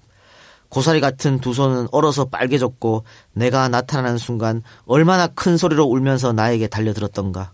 울면서 달래면서 남대문 시장까지 갔다. 이 어린 동생을 버릴 수도 없고 같이 있으면 둘 다 죽겠고 나는 어떻게 되더라도 동생만은 무사해야 한다는 책임감에 남매 간의 정을 끊어서라도 동생을 어디 부잣집에라도 줘야 한다고 나를 힐책한다. 일단은 동생을 이제 적십자 병원 앞에 버리고 돌아섰는데 네. 한참 걷다가 도저히 안 되겠는 거지. 어떻게 됩니까 그게. 그치. 다시 달려간 거죠. 결국 전태일 열사는 동생 순덕을 보호소에 맡기고 혼자 잠은 거리에서 자고 낮에는 신문팔이, 구두 닦기, 밤에는 담배꽁초 줍기 등의 일을 1년 동안이나 해나갑니다. 그러던 어느 날 남대문 시장 과일점에서 구두를 닦고 있는데 어디서 많이 본 듯한 아이가 다른 두 거지 아이들과 어울려 전태일의 옆을 지나갔습니다. 동생 홍태였습니다. 형제지간의 기막힌 상봉이었습니다. 그래도 이게 운이 좋았지. 동생이 대구에서 와서 거지 생활하는데 하필 형 앞으로 싹 지나간 거야. 네. 그것도 서울에서. 참. 두 형제는 무허가 하숙집에서 허드렛 일을 해주는 조건으로 방을 하나 얻었고 동생은 그 집의 심부름을, 형은 역시 구두 닦기, 신문 팔기, 껌팔이 등을 해가며 돈을 벌었습니다. 그러던 와중에 어머니 친구로부터 어머니가 일하고 있다는 중식당을 알게 되었고요. 그 중식당으로 찾아가서 어머니를 만났습니다. 이소선 여사의 모습은 상당히 피폐해 있었습니다. 중식당에 식모로 들어간 지 열흘 만에 하열로 쓰러져 병원으로 실려가서 돈을 벌기는커녕 치료비로 빚만 잔뜩 지게 되었습니다. 없는 집에서 꼭 아프다니까. 친구 집에서 기거하며 병을 어느 정도 다스린 이소선 여사는 머리를 자른 돈으로 미천을 마련해 채소 장사를 했습니다. 어느 날 전태일 열사가 중부시장 부근 식당에서 밥을 먹고 있는데 아버지와 여동생 순옥이 식당으로 들어오는 것이었습니다. 대구에 남아있던 아버지와 여동생도 서울로 올라온 것이었습니다. 아버지는 중부시장에서 재단 일을 하고 있었는데 전태일 열사와 만나고 나서 그간의 사정을 듣고 다 같이 모여 살자고 제안했습니다. 그러나 이소선 여사는 판잣집 하나 정도 얻기 전에는 같이 살 수 없다고 아버지의 청을 거절했습니다. 그런 것도 있겠고요. 또 아직 그 가슴에 또 앙금이 남아 있겠지. 그렇지. 같이 살고 싶겠어. 좋은 모습보다는 안 좋은 게 있는 상태에서 나왔는데. 아버지는 이제 술을 다 끊고 열심히 일을 하고 있으니 가족들끼리 다시 모여 살자고 어머니에게 사정했고요. 결국 이 가족들은 다시 모여 살게 되었습니다. 이것도 뭐 정이죠, 뭐. 그렇죠. 네. 그렇잖아. 가족 간의 정이죠. 네. 사실 어머니가 이 아버지랑 같이 살고 싶겠어? 그치. 근데 이제 애들 또 생각하고 뭐 이러다 보니까 또 사실 가정이라는 게 같이 살아야 가정 아니겠어요. 지금 이 가정은 대구에서 같이 살다가 어쨌든 다 뿔뿔이 흩어진 거 아니야, 지금. 근데 기가 막히게 정말 우연스럽게 다 합쳐진 거야. 근데 이제 문제는 막내 순덕이죠. 다 모였는데 순덕이만 없잖아. 그 보호소로 이제 순덕이가 갔었는데 나중에 알고 보니까 그 보호소에서 보육원으로 보내졌습니다. 그래서 전태일이 순덕이를 한번 그 보육원으로 만나러 가본 적이 있다 그래요. 근데 그때 본 순덕이는 예전의 순덕이가 아니었다고 합니다. 오빠를 봐도 기뻐하기는커녕 아른 채도 하지 않았고 무엇을 물어봐도 대답도 하지 않는 이상한 여자애가 되어 있었습니다. 전태일의 표현은 바보가 됐다고 표현했었습니다. 바보가 되었다고. 자기 동생이. 이게 아직 10살도 안 된 어린애거든요. 완전 바보가 되어 있다고 표현했어. 그 굉장히 충격이었겠죠. 그 어린 아이한테는. 버림받았다는 생각 때문에 그런 거 아닐까요? 그렇죠. 그런 것도 있고 이 보육원에서 어떤 일이 일어날지 우리는 모르는 거죠. 이 모습을 보고 전태일은 무릎 꿇고 울면서 보육원 원장에게 사정합니다. 꼭 돈을 벌어서 데리러 올 테니 그때까지 우리 동생 잘 좀 보살펴 주십시오. 라고 애원했습니다. 판잣집 세를 얻은 석 달 후 전태일은 순덕이를 보육원에서 집으로 데리고 왔습니다. 이때는 이제 가족들이 다 모였을 때예요. 그러나 역시 순덕이는 예전의 그 활발한 모습을 보여주지 않았습니다. 어머니를 정말 오랜만에 봤음에도 불구하고 기뻐하지 않았고 새벽에 일찍 일어나 세수하고 거울 앞에 서서 머리를 빗고 아무 말 없이 앉아있기만 했었습니다. 그러니까 그냥 새벽에 일어나면 세수하고 그 조그만 아이가 세수하고 머리 빗고 그냥 가만히 앉아있는 거야. 전태일이 물어봤겠지.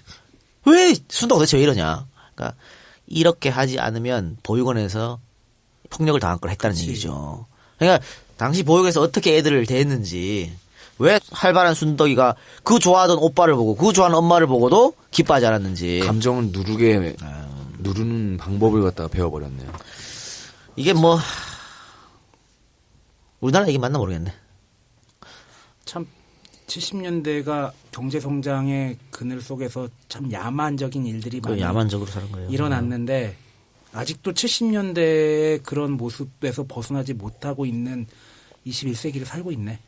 그러니까 우리가 왜 무슨 뭐 다른 아프리카 제3세계 국가 막 욕하잖아. 애들 진짜 초등학교 다니는 애들이 거기 가서 뭐 운동화 만들고 있고 공깨 메고 있고 뭐 그런 거 욕하고 막 이러는데 참 그게 이제 아이들이기 때문에 더 하는 거 아니겠어요? 근데 우리 70년대 뭐 지금 전태일이나 전태일 동생 홍태나 다 어린 나이에 다 이렇게 그냥 세상으로 던져진 거 아니겠어요? 그렇죠. 근데 그 어린 아이들이 뭘 먹고 사냐고. 근데 그때 다 비단 전태일 뿐이었을까 하는 것이지. 이게 수많은 전태일들이 그 시절을 살고 있었던 거 아니에요? 그러니까요. 네. 자, 오늘은 벌써 2시간 넘었기 때문에 여기까지만 하고요. 다음 시간에는 전태일이 이제 청계 재단으로 들어가지고 피복사가. 네. 그때부터 이야기를. 전태일 열사도 처음으로는 시다로 시작했어요. 예. 그래. 시다에서부터 사실 어리면 어린 나이에 전태일 열사가 자기 회사를 차렸었거든. 그거는 아마 어릴 때부터 아버지한테 받았잖아. 기술이 좀 좋은 거죠. 그러니까 시다로 들어가서 빨리 했고 그렇죠. 네. 그러다 보니까 이제 뭐 거래처도 많이 알게 되고 그래가지고 독립을 한 거예요. 근데 이제 아까도 얘기했지만은 본인만 잘 살라고 했었으면 잘 살 수 있었을 거예요. 근데 자기 후배들 그 어린 그렇죠. 여공 시다들의 모습들을 보고 참을 수가 없었던 것이지. 그렇죠. 자기가 똑같은 일을 했었을 때 그 일에서 벗어난 상황에서 자기 일을 하던 그 어린 여성 노동자들을 보면서 이제 그거를 개선해야겠다는 그렇죠. 생각을 했겠죠. 그러면서 전태일이 별별 군데 다 돌아다닙니다. 업주들 만나서 상의 애원하기도 네, 하고 네. 노동청에 가기도 하고 결국은 박정희한테 편지까지 쓰잖아요. 네. 네. 편지까지 정말 구구절절한 편지를 썼음에도 불구하고 돌아온 대답은 아무것도 없었죠. 아무것도 이루어진 게 바뀌는 것도 없었고. 그래서 결국은 아까 그 첫사랑 만나서 이야기한 것처럼 내가 죽어야 된다. 죽어야 바뀐다. 그런 말을 남기고 평화시장에서 이제 분신 자살을 했는데 그 이야기는 다음 주에 하도록 하겠습니다. 말 있습니까? 아니요. 네. 좋습니다. 그럼 다음 주에 하는 걸로 하고 엔젤 펀딩 소개해주면서 오늘 방송 마치겠습니다. 제공, 아람태중, 안재현, 라만차, 강릉나무로, 강혜숙, 박주희, 임미선, 내 아이 아빠, 정소영, 마르티네선, 남상호, 선호상호 사랑해, 박상용 형, 남과자, 이명지, 박용문 이상입니다. 고맙습니다. 고맙습니다.